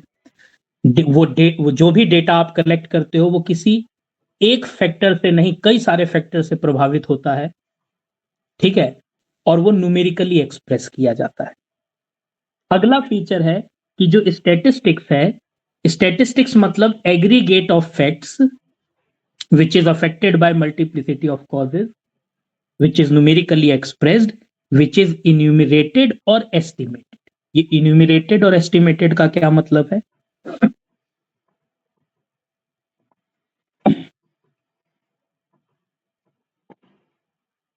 अब एक एग्जाम्पल के तौर पर आप ध्यान से सुनना। जब आपका फील्ड ऑफ इंक्वायरी का मतलब होता है कि वो एरिया जहां से आपको डेटा कलेक्ट करना है, ठीक है ना, जहां से आपको डेटा कलेक्ट करना है, जब वो फील्ड ऑफ इंक्वायरी छोटा होता है तो हम इन्यूमरेशन वाला प्रोसेस फॉलो करते हैं, ठीक है। इन्यूमरेशन का मतलब होता है जहां पर हम कंप्लीट डेटा कलेक्ट करते हैं। जैसे मैं आपसे एक बात कहूं कि यार मेरे को ना एक कॉलेज में जितने भी कॉमर्स के स्टूडेंट्स हैं उनके स्टेट्स में कितने मार्क्स आए इसका डेटा कलेक्ट करना है। अब एक कॉलेज में कॉमर्स के स्टूडेंट्स कितने होंगे वो तो गिने जा सकते हैं ना, कोई इतने ज्यादा असंख्य तो है नहीं कि जिनको गिनने में मेरे को बहुत ज्यादा टाइम लग जाए। यानी मेरा जो फील्ड ऑफ इंक्वायरी है वो बहुत छोटा है। भाई मैं एक देश के, एक राज्य के, एक क्या बोलते हैं कि जिले के किसी कॉलेज में कुछ कॉमर्स के बच्चों का डेटा कलेक्ट करना चाहता हूं। मेरा फील्ड ऑफ इंक्वायरी बहुत छोटा है। जब फील्ड ऑफ इंक्वायरी बहुत छोटा होता है तब आप क्या करते हो कि पूरा कंप्लीट डेटा कलेक्ट करते हो। माना कि उस कॉलेज में कॉमर्स के 200 स्टूडेंट्स हैं, तो 200 स्टूडेंट का डेटा कलेक्ट करने में तो मुझे नहीं लगता कोई खास तकलीफ होगी। तो मैंने हर स्टूडेंट से पूछा कि भाई तुम्हारे स्टेट्स में कितने हैं, तुम्हारे स्टेट्स में कितने हैं, तुम्हारे स्टेट्स में कितने हैं। इस तरह से मैंने सबके स्टेट्स के नंबर का डेटा कलेक्ट कर लिया। अब क्यों कलेक्ट किया? हो सकता है मैं एवरेज मार्क्स निकालना चाहता हूं, मैं देखना चाहता हूं कि स्टैटिस्टिक्स में बच्चों की परफॉर्मेंस कैसी है, या मैं देखना चाहता हूं कि बाकी सब्जेक्ट के कंपैरिजन में स्टेट्स में बच्चों के कितने नंबर्स आ रहे हैं। अगर कम नंबर्स आ रहे हैं तो क्या टीचिंग में कोई गड़बड़ है ना, या फिर आपका कोई क्या बोलते हैं कि और कोई टेक्निकल फॉल्ट है जिसमें सुधार की आवश्यकता है। भाई हम लोग स्टैटिस्टिक्स का इस्तेमाल इसी के लिए तो करते हैं ना, एनालिसिस के लिए, कि भाई हम रिसर्च करें कि भाई ऐसा है तो क्यों है, अगर ऐसा है तो इसके पीछे क्या कारण है, उसमें क्या चेंजेस आ सकते हैं, क्या सुधार आ सकता है। डेटा किसी उद्देश्य को ध्यान में रखकर ही तो कलेक्ट किया जाता है ना कोई ऑब्जेक्टिव तो होगा ही ना आपका डेटा कलेक्ट करने का। अगर मेरा फील्ड ऑफ इंक्वायरी छोटा है और मुझे लगता है कि यहां पर डेटा को कलेक्ट करने में ना तो ज्यादा समय लगेगा, ना ज्यादा पैसा लगेगा, ना ज्यादा मेरा क्या बोलते हैं एफिशिएंसी की जरूरत है, तो ऐसे केस में हम डेटा कलेक्ट करने का एक मेथड चुनते हैं जिसको हम कहते हैं process of enumeration. Process of enumeration में क्या होता है, कंप्लीट डेटा कलेक्ट होता है, और जब भी कंप्लीट डेटा कलेक्ट होता है तो उसमें एरर की संभावना बहुत कम हो जाती है। लेकिन जब आपका फील्ड ऑफ इंक्वायरी बहुत बड़ा होता है, मैं आपसे कह रहा हूं कि पूरे स्टेट में जितने भी कॉलेज हैं उसमें जितने भी स्टूडेंट्स हैं कॉमर्स के, सबके स्टेट्स में कितने मार्क्स हैं उसका डेटा कलेक्ट करो। अब मैं किसी एक कॉलेज की बात नहीं कर रहा हूं, अब मैं पूरे स्टेट में जितने कॉलेज हैं, पूरे स्टेट में जितने भी कॉमर्स के बच्चे हैं, सबके स्टेट्स का डेटा कलेक्ट करो, स्टेट्स के मार्क्स का डेटा। तो अब मेरा फील्ड ऑफ इंक्वायरी बहुत बड़ा हो गया। पूरे स्टेट में तो भैया 50-60 हजार बच्चे होंगे। 50-60 हजार बच्चों का डेटा कलेक्ट करना क्या आसान काम है? सोचो कितनी मैन पावर की जरूरत होगी।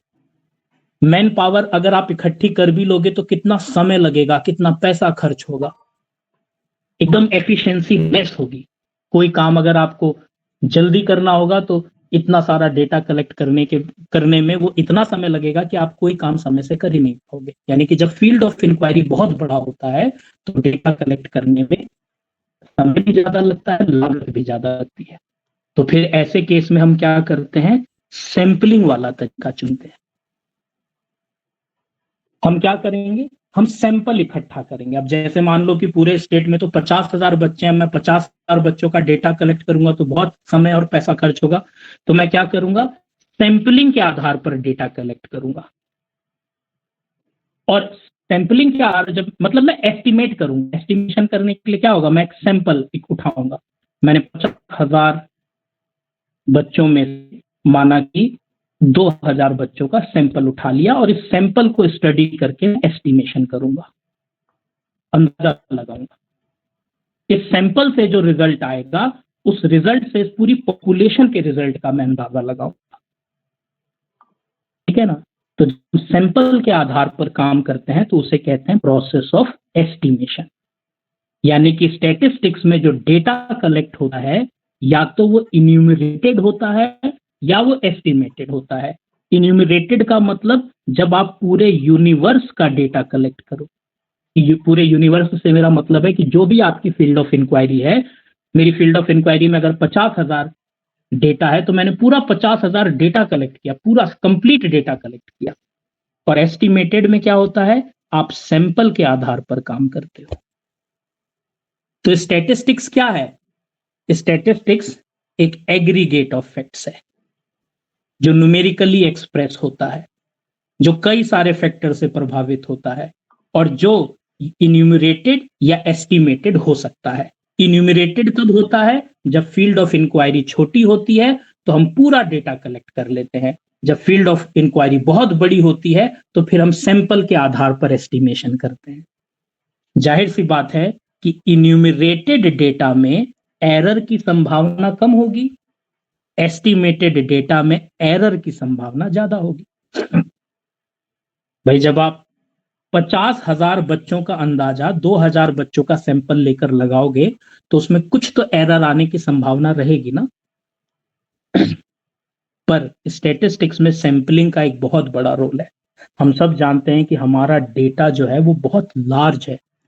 अगर हम सारा डेटा कलेक्ट करें, हम इन्यूमरेटेड डेटा कलेक्ट करें, पूरे यूनिवर्स का डेटा कलेक्ट करें, तो प्रैक्टिकली ये पॉसिबल नहीं है क्योंकि उसमें समय लगेगा, पैसा लगेगा। इसीलिए हमारे स्टैटिस्टिक्स में मेजॉरिटी ऑफ वर्क सैंपलिंग के आधार पर होता है, एस्टिमेशन के आधार पर होता है। सैंपलिंग कैसे होती है, सैंपल क्या होता है, ये सब भी हमारे कोर्स में है, आगे चल के पढ़ेंगे। पॉइंट ये है कि जो भी हमारा डेटा है वो इन्यूमरेटेड या एस्टिमेटेड हो सकता है। तो स्टैटिस्टिक्स मतलब data which can be enumerated और एस्टिमेटेड। ठीक है। इन स्मॉल स्पेयर यानी कि छोटी field of inquiry, small field of inquiry, enumeration is resorted to facts collected by process of enumeration produce correct and accurate result as actual। भाई जब आप एक क्लास में 10 बच्चे हैं और 10 के 10 बच्चों का डेटा कलेक्ट कर लोगे तो गलती के चांसेस होंगे ही नहीं। लेकिन अगर मान लो एक आपके पास 50,000 डेटा है और आप उसमें से 2,000 का सैंपल लेकर एस्टिमेशन कर रहे हो तो फिर उसमें एरर की संभावना रहेगी। तो जब भी आप इन्यूमरेशन वाले प्रोसेस से डेटा कलेक्ट करते हो तो उस डेटा में एक्यूरेसी लेवल हमेशा ज्यादा रहता है, वो डेटा करेक्ट रहता है।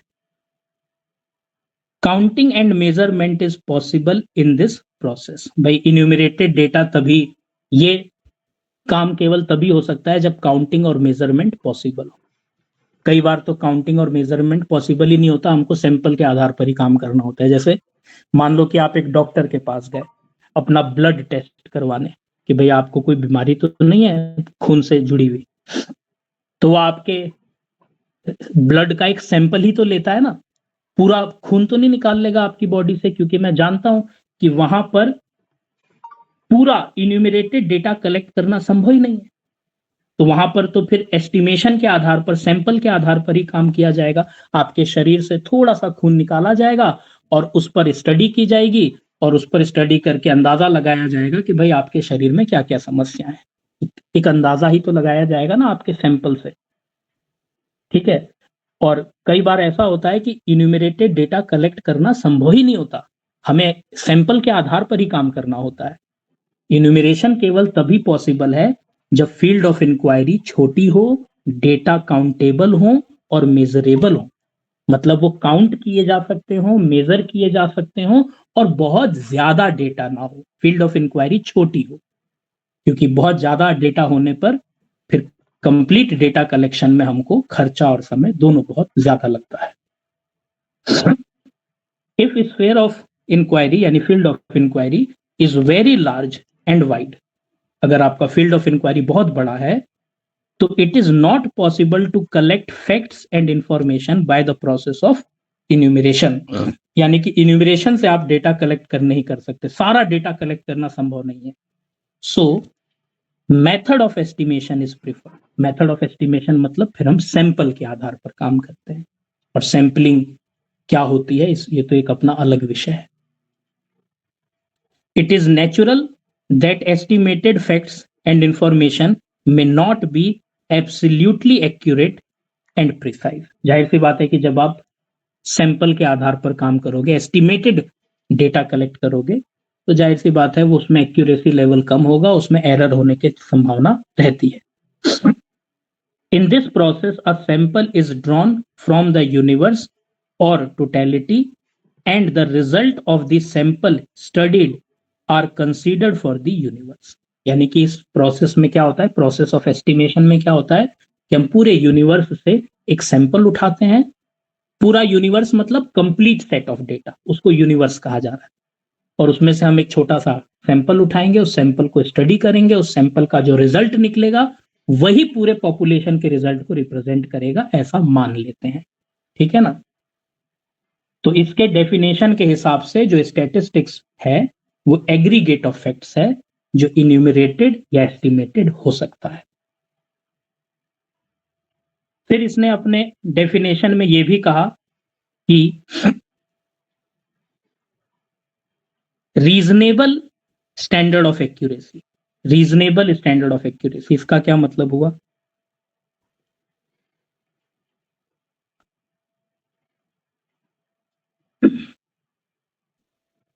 जो भी हम डेटा कलेक्ट करते हैं वो बिल्कुल फ्री फ्रॉम एरर तो हो ही नहीं सकता, ऐसा हम मान ही नहीं सकते कि हमने जो डेटा कलेक्ट किया उसमें कोई एरर ही नहीं है। यानी हम जो भी डेटा कलेक्ट करके उसका एनालिसिस करते हैं, उससे किसी कंक्लूजन को ड्रॉ करते हैं, वो एक रीजनेबल स्टैंडर्ड ऑफ एक्यूरेसी के आधार पर करते हैं। ठीक है। रीजनेबल स्टैंडर्ड ऑफ एक्यूरेसी का मतलब हम मानकर चलते हैं कि लगभग ये बात होगी, लगभग ऐसा ही होगा, है ना। हम कभी भी ये नहीं बोल सकते कि कोई भी डेटा फ्री फ्रॉम एरर्स है, लेकिन हम ये मानकर चलते हैं कि हमने जो भी डेटा कलेक्ट किया है उसमें एक रीजनेबल स्टैंडर्ड ऑफ एक्यूरेसी रहेगी। जब हम उस डेटा को स्टडी करेंगे, उसका एनालिसिस करेंगे और उससे कोई रिजल्ट तक पहुंचेंगे तो हम मानकर चलेंगे कि लगभग ऐसा ही होगा जैसा ये रिजल्ट हमको दिखा रहा है, जो ये रिजल्ट हमसे कह रहा है ऐसा ही होगा, ऐसा ही उस डेटा की प्रवृत्ति होगी। ठीक है ना। तो स्टैटिस्टिक्स एक रीजनेबल स्टैंडर्ड ऑफ एक्यूरेसी है। आप स्टैटिस्टिक्स को 100% एक्यूरेट रिजल्ट्स के साथ रिलेट नहीं कर सकते। मान लो कि अगर मैं आपसे बोलूं कि यार एक बच्चे के 10 नंबर आए, एक के 12 नंबर आए, एक के 15 नंबर आए, एक के 9 नंबर आए, एक के 11 नंबर आए, मैं बोल रहा हूं बताओ इन पांचों बच्चों के एवरेज नंबर कितने आए। तो ये जो एवरेज मैं निकालूंगा ये क्या है, एक स्टैटिस्टिक्स है, एक मेथड का है, मैं इस्तेमाल करूंगा और इसका एवरेज निकालूंगा। माना इसका एवरेज 13 आ गया फॉर एग्जाम्पल। तो ये एक रीजनेबल स्टैंडर्ड ऑफ एक्यूरेसी है, ये बता रहा है कि हाँ भाई लगभग लगभग सबके 13 ही नंबर हैं, इसके आसपास ही हैं। ठीक है ना, कोई इससे बहुत ज्यादा दूर या पास नहीं है, लगभग लगभग सबके इतने नंबर हैं। लेकिन ऐसा तो नहीं कि सबके 13 ही नंबर होंगे, किसी के 10 हैं, किसी के 12 हैं, किसी के 15 हैं। तो स्टैटिस्टिक्स से जो रिजल्ट मिलता है वो 100% एक्यूरेट नहीं माना जाना चाहिए। ठीक है, मगर उस रिजल्ट में एक रीजनेबल स्टैंडर्ड ऑफ एक्यूरेसी रहती है।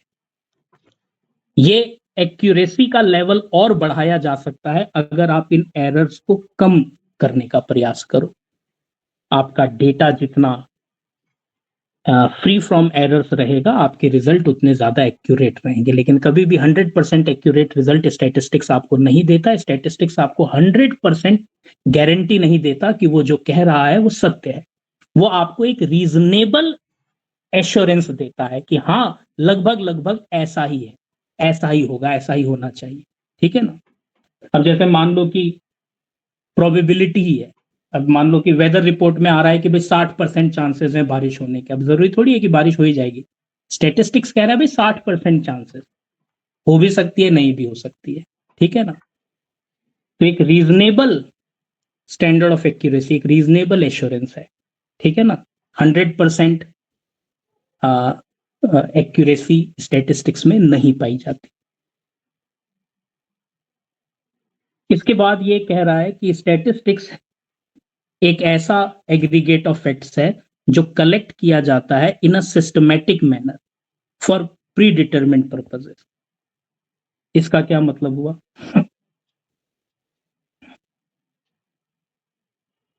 Collected in a systematic manner for predetermined purposes, मतलब जब भी आप कोई डेटा कलेक्ट करते हो शुरू से लेके एंड तक आपको आपका ऑब्जेक्टिव पता होना चाहिए कि आप वो डेटा क्यों कलेक्ट कर रहे हो। आपको डेटा को एक सिस्टमैटिक मैनर में कलेक्ट करना होता है और इसके लिए बहुत जरूरी है कि आपको आपका उद्देश्य पता होना चाहिए, ठीक है। Collection of data should follow a systematic pattern, otherwise it will lead to erroneous conclusion. To be more systematic, the object of data must be predetermined from the beginning. यानी कि अगर आप चाहते हो कि आपके डेटा में एरर ना हो, आप अपने डेटा का एनालिसिस करके सही कंक्लूजन तक पहुंचो, तो शुरुआत में ही आप तय कर लो कि आपको क्या डेटा चाहिए, क्यों चाहिए, अपना ऑब्जेक्टिव पहले से ही सेट कर लो। जैसे मान लो कि मुझे डेथ रेट निकालनी, तो मुझे डेथ रेट निकालनी है तो मुझे मालूम है ना कि मुझे क्या डेटा कलेक्ट करना होगा। मुझे देखना होगा कि भाई एक साल में मान लो एक पर्टिकुलर एरिया में कितने लोगों की मृत्यु हुई, उसकी उस एरिया की पॉपुलेशन कितनी है, उसमें कितने लोगों की मृत्यु हो रही है। तो ये डेटा मैं कलेक्ट करूंगा तभी तो मैं डेथ रेट निकाल सकता हूँ ना, यानी कि मैं पहले से ही क्लियर हूं कि मुझे क्या करना है। तो मैं उसके हिसाब से देख रहा हूं कि पहले मैं चुनूंगा यार मेरे को कौन से शहर का डेटा चाहिए, उस शहर में मान लो कि कितनी पॉपुलेशन है, उसमें मरने वालों की संख्या कितनी है, मरने वालों की संख्या मैं कहाँ से पता करूंगा, क्या उसके लिए मैं प्राइमरी डेटा कलेक्ट करूंगा या मैं सेकेंडरी डेटा कलेक्ट करूंगा। मतलब आप एक सिस्टमैटिक मैनर में डेटा तभी कलेक्ट कर सकते हो जब आपको पहले से ही आपका ऑब्जेक्टिव प्री डिटरमिन्ड। तो डेटा आपका हमेशा ऑब्जेक्ट के साथ जुड़ा हुआ होना चाहिए। बिना ऑब्जेक्टिव के कलेक्ट किया गया डेटा मीनिंगलेस रहता है, वेस्ट रहता है, ठीक है। अगर मैं कोई डेटा कलेक्ट कर रहा हूं और मेरे से कोई पूछे कि क्यों ये डेटा कलेक्ट कर रहे हो, तो आपके पास जवाब होना चाहिए कि हाँ मेरा ये उद्देश्य है, मैं इस उद्देश्य को पूरा करने के लिए, मैं इस रिजल्ट को, ये इस कंक्लूजन को निकालने के लिए डेटा कलेक्ट कर रहा हूं। अगर आपके पास कोई ऑब्जेक्ट नहीं है तो आप जो भी डेटा कलेक्ट करेंगे उस डेटा के कोई मायने नहीं। ऑब्जेक्टिव प्री डिटरमिन्ड होना चाहिए शुरुआत से ही। और लास्ट क्या है कि placed in relation to each other, जो भी डेटा होता है वो एक दूसरे से रिलेटेड होना चाहिए। एक दूसरे से रिलेटेड होने का मतलब होमोजीनियस होना चाहिए, हेट्रोजीनियस नहीं होना चाहिए। डेटा दो प्रकार के होते हैं, एक होमोजीनियस होता है और एक हेट्रोजीनियस होता है। होमोजीनियस और हेट्रोजीनियस में क्या अंतर है? होमोजीनियस क्या होता है? When a common basis is adopted in collection of data, जैसे मान लो जब भी आप कोई डेटा कलेक्ट कर रहे हो तो उसका एक आधार कॉमन होना चाहिए। जैसे एक एग्जांपल के लिए अगर मैं आपसे बोलूं कि एक कमोडिटी है, इस कमोडिटी के सप्लाई का डेटा और इस कमोडिटी के डिमांड का डेटा मैं कलेक्ट कर रहा हूं कि भाई इसकी सप्लाई कितनी, इसकी डिमांड कितनी, तो ये डेटा जो है वो कंपेरेबल है। क्यों? क्योंकि इसका एक कॉमन बेस है, ठीक है ना। ये रिलेटेड है किससे? कमोडिटी से, एक पर्टिकुलर कमोडिटी की सप्लाई, एक पर्टिकुलर कमोडिटी की डिमांड, या एक पर्टिकुलर कमोडिटी का प्राइस, एक पर्टिकुलर कमोडिटी की डिमांड। जो भी डेटा आप कलेक्ट कर रहे हो वो कंपेरेबल होना चाहिए। कंपेरेबल डेटा तभी हो सकता है जब उनमें कोई कॉमन बेस हो, कुछ कॉमन होना चाहिए, कोई उसमें एक कॉमन आधार होना चाहिए। जैसे एक एग्जांपल के लिए मैं आपसे बोलूं कि एक प्रोडक्ट है, उसकी डिमांड और हाइट, ये दो डेटा मैंने कलेक्ट किया, ये भी एक डेटा है, ये भी एक डेटा है, लेकिन क्या ये डेटा रिलेटेड है, होमोजीनियस है? क्या इसमें कोई कॉमन चीज आपको दिखाई दे रही है डिमांड में और हाइट में? इसमें कुछ भी कॉमन नहीं है, यानी ये डेटा हेट्रोजीनियस है। हेट्रोजीनियस, इनमें कुछ कॉमन नहीं है।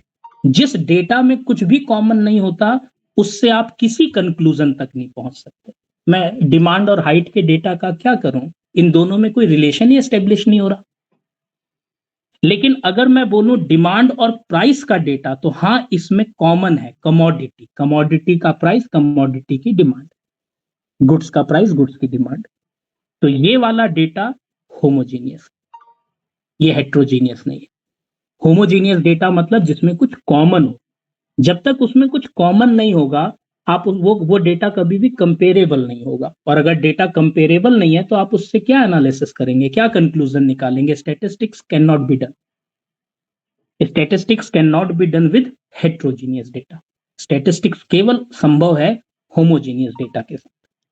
यानी कि जो भी डेटा आप कलेक्ट कर रहे हो, अगर आपके पास 2 या 3 सेट ऑफ डेटा हैं, तो वो सब रिलेटेबल होने चाहिए, कंपेरेबल होने चाहिए। ठीक है? तो यही है इसका मतलब। याद रखना, होमो ये जो हेट्रोजीनियस होता है, heterogeneous data are uncomparable. That is why it is said that all statistical data are numerical facts, but all numerical facts are not statistical data। आइए इस स्टेटमेंट को जस्टिफाई करें। अगर मैं आपसे बोलूं कि ये सैलरी है और ये हाइट है, मैंने पांच लोगों की सैलरी का डेटा और हाइट का डेटा कलेक्ट किया। बताओ, क्या ये डेटा होमोजीनियस है या हेट्रोजीनियस है? कोई लेना देना नहीं है इस डेटा का आपस में। मैं इस डेटा से कोई कंक्लूजन नहीं कर सकता, मतलब कोई एनालिसिस नहीं कर सकता, किसी कंक्लूजन तक नहीं पहुंच सकता। ये एक हेट्रोजीनियस डेटा है। हेट्रोजीनियस डेटा अनकंपेरेबल होते हैं। ऐसे डेटा को स्टैटिस्टिकल डेटा नहीं माना जाता, ये स्टैटिस्टिक्स नहीं। लेकिन अगर मैं बोलूं सैलरी और खर्चा, तो ये डेटा कंपेरेबल है। सैलरी और खर्चा, ये डेटा कंपेरेबल है। अगर ये डेटा कंपेरेबल है, तो ये होमोजीनियस डेटा है। होमोजीनियस डेटा यानी कि स्टैटिस्टिकल डेटा। ठीक है? तो आप ध्यान से देखना, अगर मैं सैलरी और हाइट का डेटा दे रहा हूं, तो क्या ये डेटा न्यूमेरिकल फैक्ट्स हैं? हाँ, ये न्यूमेरिकल फैक्ट्स तो है ही। भाई, मेरे पास सैलरी का डेटा है, हाइट का डेटा है, ये न्यूमेरिकल फैक्ट्स तो है, मगर ये स्टैटिस्टिकल डेटा नहीं है, क्योंकि मैं इस न्यूमेरिकल फैक्ट का कोई यूज ही नहीं कर सकता। मैं इन दोनों में कंपैरिजन ही नहीं कर सकता। इस डेटा से मैं कोई रिजल्ट ही नहीं निकाल सकता। तो हाँ, ये न्यूमेरिकल फैक्ट है, मगर ये स्टैटिस्टिकल डेटा नहीं। लेकिन अगर मैं इस हाइट की जगह पे खर्चा रख दूं, तो मैं बोलूंगा हाँ, ये न्यूमेरिकल फैक्ट भी है, और क्योंकि ये होमोजीनियस डेटा है, कंपेरेबल डेटा है, तो ये स्टैटिस्टिकल डेटा है। तो इसीलिए ये स्टेटमेंट जस्टिफाई होती है कि हर न्यूमेरिकल फैक्ट स्टैटिस्टिकल डेटा नहीं होता, पर हर स्टैटिस्टिकल डेटा न्यूमेरिकल फैक्ट तो होगा ही। तो कुल मिलाकर इन 7 फीचर्स को इस डेफिनेशन में हाईलाइट किया गया। सोचो कितनी एक्सप्रेसिव डेफिनेशन है हॉरिस सेक्रेस्ट की, जो स्टैटिस्टिक्स के बारे में क्या बोलता है कि स्टैटिस्टिक्स एक आइसोलेटेड डेटा या सिंगल डेटा नहीं है, एग्रीगेट ऑफ फैक्ट्स है। ठीक है ना? स्टैटिस्टिक्स वो है जो न्यूमेरिकली एक्सप्रेस किया जाता है। यानी इसके कहने का मतलब है कि क्वांटिटेटिव डेटा को स्टैटिस्टिकल डेटा या स्टैटिस्टिक्स मानना चाहिए। क्वालिटेटिव डेटा स्टैटिस्टिक्स नहीं है। स्टैटिस्टिक्स में जो भी फैक्ट्स हम कलेक्ट करते हैं वो affected by multiplicity of causes होता है, वो कई सारे फैक्टर से प्रभावित होता है, ठीक है ना। जो भी हम स्टैटिस्टिक्स में डेटा कलेक्ट करते हैं, जो भी स्टैटिस्टिक्स होता है वो इन्यूमरेटेड या एस्टिमेटेड हो सकता है। इन्यूमरेटेड जब फील्ड ऑफ इंक्वायरी छोटी हो, पूरा डेटा काउंट किया जा सकता हो, मेजर किया जा सकता हो तो इन्यूमरेशन, और अगर फील्ड ऑफ इंक्वायरी बहुत ज्यादा है, डेटा काउंटलेस है, तो फिर ऐसे केस में प्रोसेस ऑफ एस्टिमेशन। स्टैटिस्टिक्स हमको कभी भी 100% एक्यूरेट रिजल्ट नहीं देता, वो एक प्रोबेबल आंसर देता है। हाँ, उसमें एक standard, reasonable standard of accuracy रहती है। मतलब स्टैटिस्टिक्स से जो भी कंक्लूजन निकलता है, मानकर चलते हैं कि हाँ लगभग ऐसा ही होगा, लगभग ये सही है, ठीक है ना। उसको कभी भी हम 100% एक्यूरेट कंसीडर नहीं करते हैं। सिस्टम में ये जो स्टैटिस्टिक्स है उसमें डेटा एक सिस्टमैटिक मैनर में कलेक्ट होता है। मतलब स्टैटिस्टिक्स क्या है? स्टैटिस्टिक्स एक वो प्रोसेस है जहां पर सिस्टमैटिक मैनर में डेटा कलेक्ट होता है। डेटा को सिस्टमैटिक मैनर में कलेक्ट करने के लिए आपका ऑब्जेक्टिव प्रीडिटरमेंट होना चाहिए, क्योंकि जब मेरे को क्लियर होगा कि मुझे क्या अचीव करना है तो मैं उसी के हिसाब से डेटा कलेक्ट करूंगा, तो उस डेटा में एरर कम होंगे। डेटा जो आप कलेक्ट कर रहे हो वो in relation to each other होने चाहिए, एक दूसरे से जुड़े हुए होने चाहिए, किसी ना किसी कॉमन बेस के आधार पर आपने वो डेटा कलेक्ट किया होना चाहिए। यानी कुल मिलाकर वो डेटा होमोजीनियस होना चाहिए। अगर वो डेटा हेट्रोजीनियस है तो फिर वो स्टैटिस्टिकल डेटा नहीं माना जाएगा, उसे स्टैटिस्टिक्स आप नहीं कह सकते। तो इतनी सारी इस फीचर्स को एक्सप्लेन किया हॉरेस सेक्रेस ने अपने डेफिनेशन में। तो इन्होंने डेफिनेशन में स्टैटिस्टिक्स इन प्लूरल सेंस में स्टैटिस्टिक्स को डिफाइन तो किया, कहा कि स्टैटिस्टिक्स मतलब डेटा, लेकिन कौन सा डेटा? एक ऐसा डेटा जो आइसोलेटेड ना हो, एग्रीगेट हो, जो न्यूमेरिकली एक्सप्रेस किया जाए, जो मल्टीप्लिसिटी ऑफ कॉजेज से अफेक्टेड होता हो, जो इन्यूमरेटेड या एस्टिमेटेड हो, जो प्री डिटरमिन्ड ऑब्जेक्टिव के साथ कलेक्ट किया जाता हो, जो एक दूसरे से रिलेटेड हो, मतलब होमोजीनियस हो, हेट्रोजीनियस ना हो, यानी जिसमें इतनी सारी विशेषताएं हो, वही डेटा स्टैटिस्टिक्स है। यानी हर डेटा स्टैटिस्टिक्स नहीं है। कौन सा डेटा स्टैटिस्टिक्स है, यही इन्होंने अपने डेफिनेशन में समझाया। इसके अलावा और भी बहुत सारे लोगों ने स्टैटिस्टिक्स को डिफाइन किया, पर उनकी डेफिनेशन उतनी प्रभावशाली नहीं थी। वजह, बाउले ने भी अपनी स्टैटिस्टिक्स को प्लूरल सेंस में डिफाइन किया। कैसे? कहा statistics are numerical statement of facts in any department of inquiry placed in relation to each other. ये बाउले की डेफिनेशन। पता है बाउले अपनी इस डेफिनेशन में केवल दो ही फीचर को हाईलाइट कर रहे हैं। This definition covers only two aspects of statistics, that is, पहला क्या? पहला तो ये स्टैटिस्टिक्स को एक न्यूमेरिकल स्टेटमेंट ऑफ फैक्ट मान रहे हैं, यानी कि स्टैटिस्टिक्स implies न्यूमेरिकल फैक्ट्स। मतलब कि बाउले के हिसाब से स्टैटिस्टिक्स क्या है? न्यूमेरिकल फैक्ट है। ठीक है, ये तो हमें पता है कि भाई स्टैटिस्टिक्स एक न्यूमेरिकल फैक्ट होता है, यानी कि क्वांटिटेटिव डेटा होता है। दूसरा, which is collected in relation to each other, मतलब वो जो डेटा है वो एक दूसरे से रिलेटेड होना चाहिए। यानी यहां पर क्या बोल रहे हैं ये बोल रहे हैं कि जो भी न्यूमेरिकल फैक्ट्स, यानी जो भी डेटा आप कलेक्ट कर रहे हो, वो numerical facts should should be capable of being arranged in relation to each other।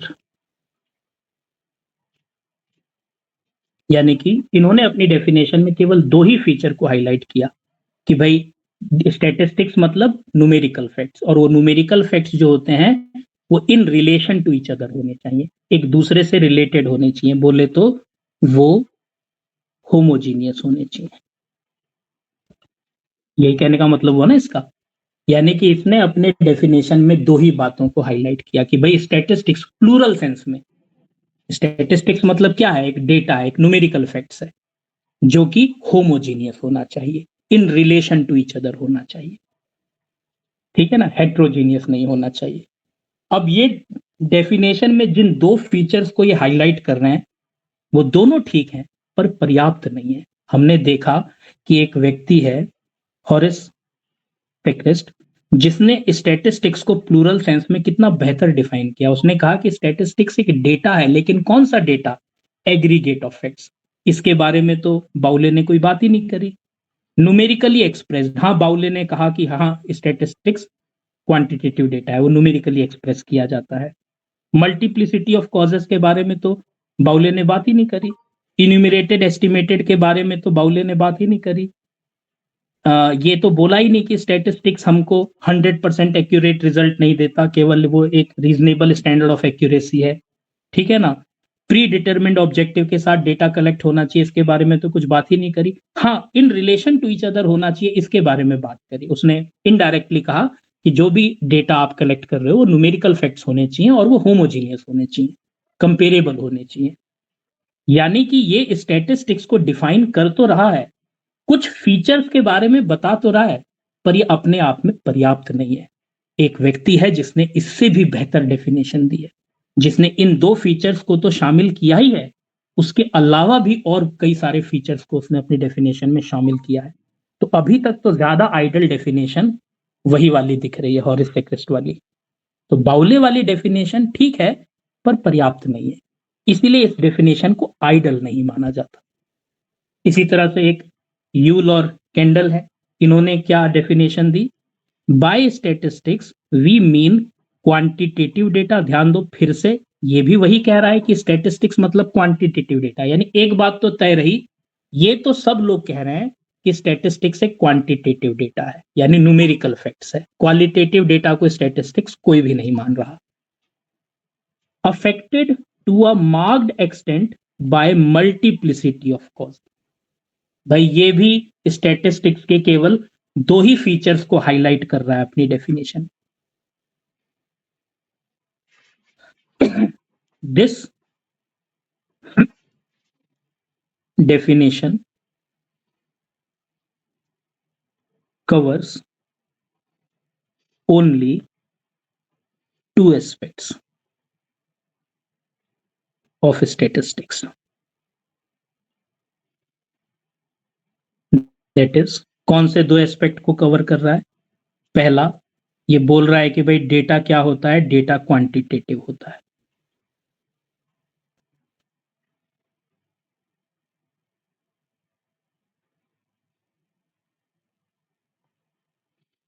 ठीक है, ये तो सभी कह रहे हैं। दूसरा, जो भी डेटा है, data are affected by multiplicity of causes. Data जो होता है वो कई सारे फैक्टर्स से प्रभावित होता है। जैसे मैंने एग्जांपल दिया था ना, कि जब आप कोई प्रोडक्शन करते हैं, जब कोई मतलब अनाज उगाते हैं, तो वो कई सारे फैक्टर्स उसको प्रभावित कर सकते हैं ना। भाई अनाज खराब हुआ, अच्छा हुआ, आपका प्रोडक्शन कम हुआ, ज्यादा हुआ, इसमें कई सारे फैक्टर्स उसको प्रभावित कर सकते हैं। तो डेटा वही होता है जो affected by multiplicity of causes होता है, ठीक है ना। अगर उस डेटा को कई सारे फैक्टर प्रभावित नहीं कर रहे हैं तो वो डेटा फिर स्टैटिस्टिक्स में यूज नहीं किया जा सकता, उसका कोई फर्दर एनालिसिस नहीं किया जा सकता। तो ठीक है, इन्होंने भी अपने डेटा में दो एस्पेक्ट को कवर किया, लेकिन अभी भी इनकी डेफिनेशन जो है वो इनकम्प्लीट मानी जाएगी, पर्याप्त नहीं मानी जाएगी, क्योंकि इससे बेहतर डेफिनेशन हमने देखी अभी, जिन्होंने स्टैटिस्टिक्स के केवल दो नहीं कई सारे एस्पेक्ट्स के बारे में बात करी। उन्होंने ये भी कहा कि एग्रीगेट ऑफ फैक्ट्स होता है डेटा, एक सिंगल या आइसोलेटेड डेटा को स्टैटिस्टिक्स नहीं कहते। यूल कैंडल तो ये नहीं बोल रहे हैं, वो तो सिर्फ ये बोल रहे हैं कि स्टैटिस्टिक्स न्यूमेरिकली एक्सप्रेस किया जाता है, क्वांटिटेटिव होता है। तो मैं तो भाई एक सिंगल डेटा को भी क्वांटिटेटिव डेटा बोलूंगा। तो उनका डेफिनेशन पर्याप्त नहीं है, उतना ज्यादा डिफाइन नहीं कर पा रहा है स्टैटिस्टिक्स को जितना बेहतर ये समझा पाए अपनी डेफिनेशन में। ठीक है ना, क्योंकि इन्होंने स्टैटिस्टिक्स के हर एस्पेक्ट को कवर किया। एक और डेफिनेशन है वेबस्टर की, ये क्या कहते हैं? classified fact representing the condition of people in a state, especially those facts which can be stated in numbers or in tables or any tabular or classified arrangement। ये बहुत पुराने समय में दी गई डेफिनेशन है, जब राजा महाराजाओं का कार्यकाल चलता था उस समय में ये डेफिनेशन पर्याप्त हो सकती है, पर आज की डेट में डेफिनेशन पर्याप्त नहीं, क्योंकि ये क्या कह रहे हैं कि डेफिनेशन क्या है? डेफिनेशन हमें बताता है किसी भी स्टेट, किसी भी राज्य के, किसी भी देश के लोगों की कंडीशन के बारे में। ठीक है ना? कैसे? Specially those facts which can be stated in number, specially उन कंडीशंस के बारे में जिनको नंबर्स में एक्सप्रेस किया जा सकता है। जैसे कि भाई किसी भी देश के लोगों की इनकम क्या है, खर्चा क्या है, हाइट क्या है ना, आपका उन पे जमीनें कितनी है, मतलब एक देश में रहने वाले लोगों की कंडीशंस को जो दिखाता है वही स्टैटिस्टिक्स है। और वो डेटा जिसको न्यूमेरिकली एक्सप्रेस किया जा सके, जिसको नंबर्स में दिखाया जा सके, टेबल्स में दिखाया जा सके, टेबुलर फॉर्म में दिखाया जा सके, जिसका क्लासिफिकेशन किया जा सके। मतलब कुल मिलाकर ये बहुत पुरानी डेफिनेशन है जो कहते हैं कि भैया स्टैटिस्टिक्स मतलब डेटा, नंबर्स, जो किससे रिलेटेड होता है? किसी राज्य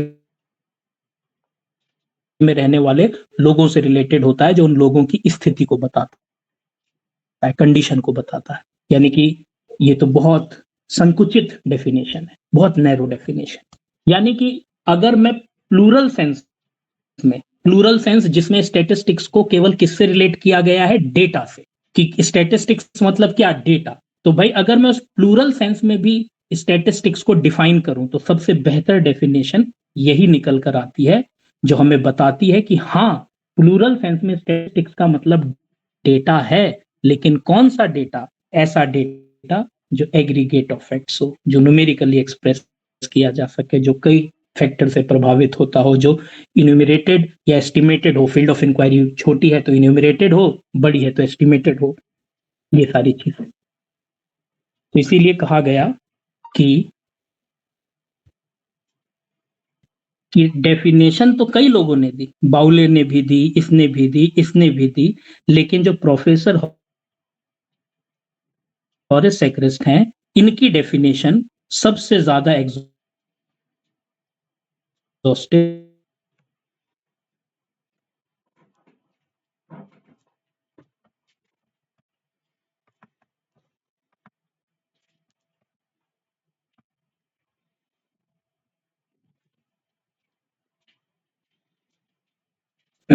अगर statistics in plural sense clear है तो हैंड रेज करो।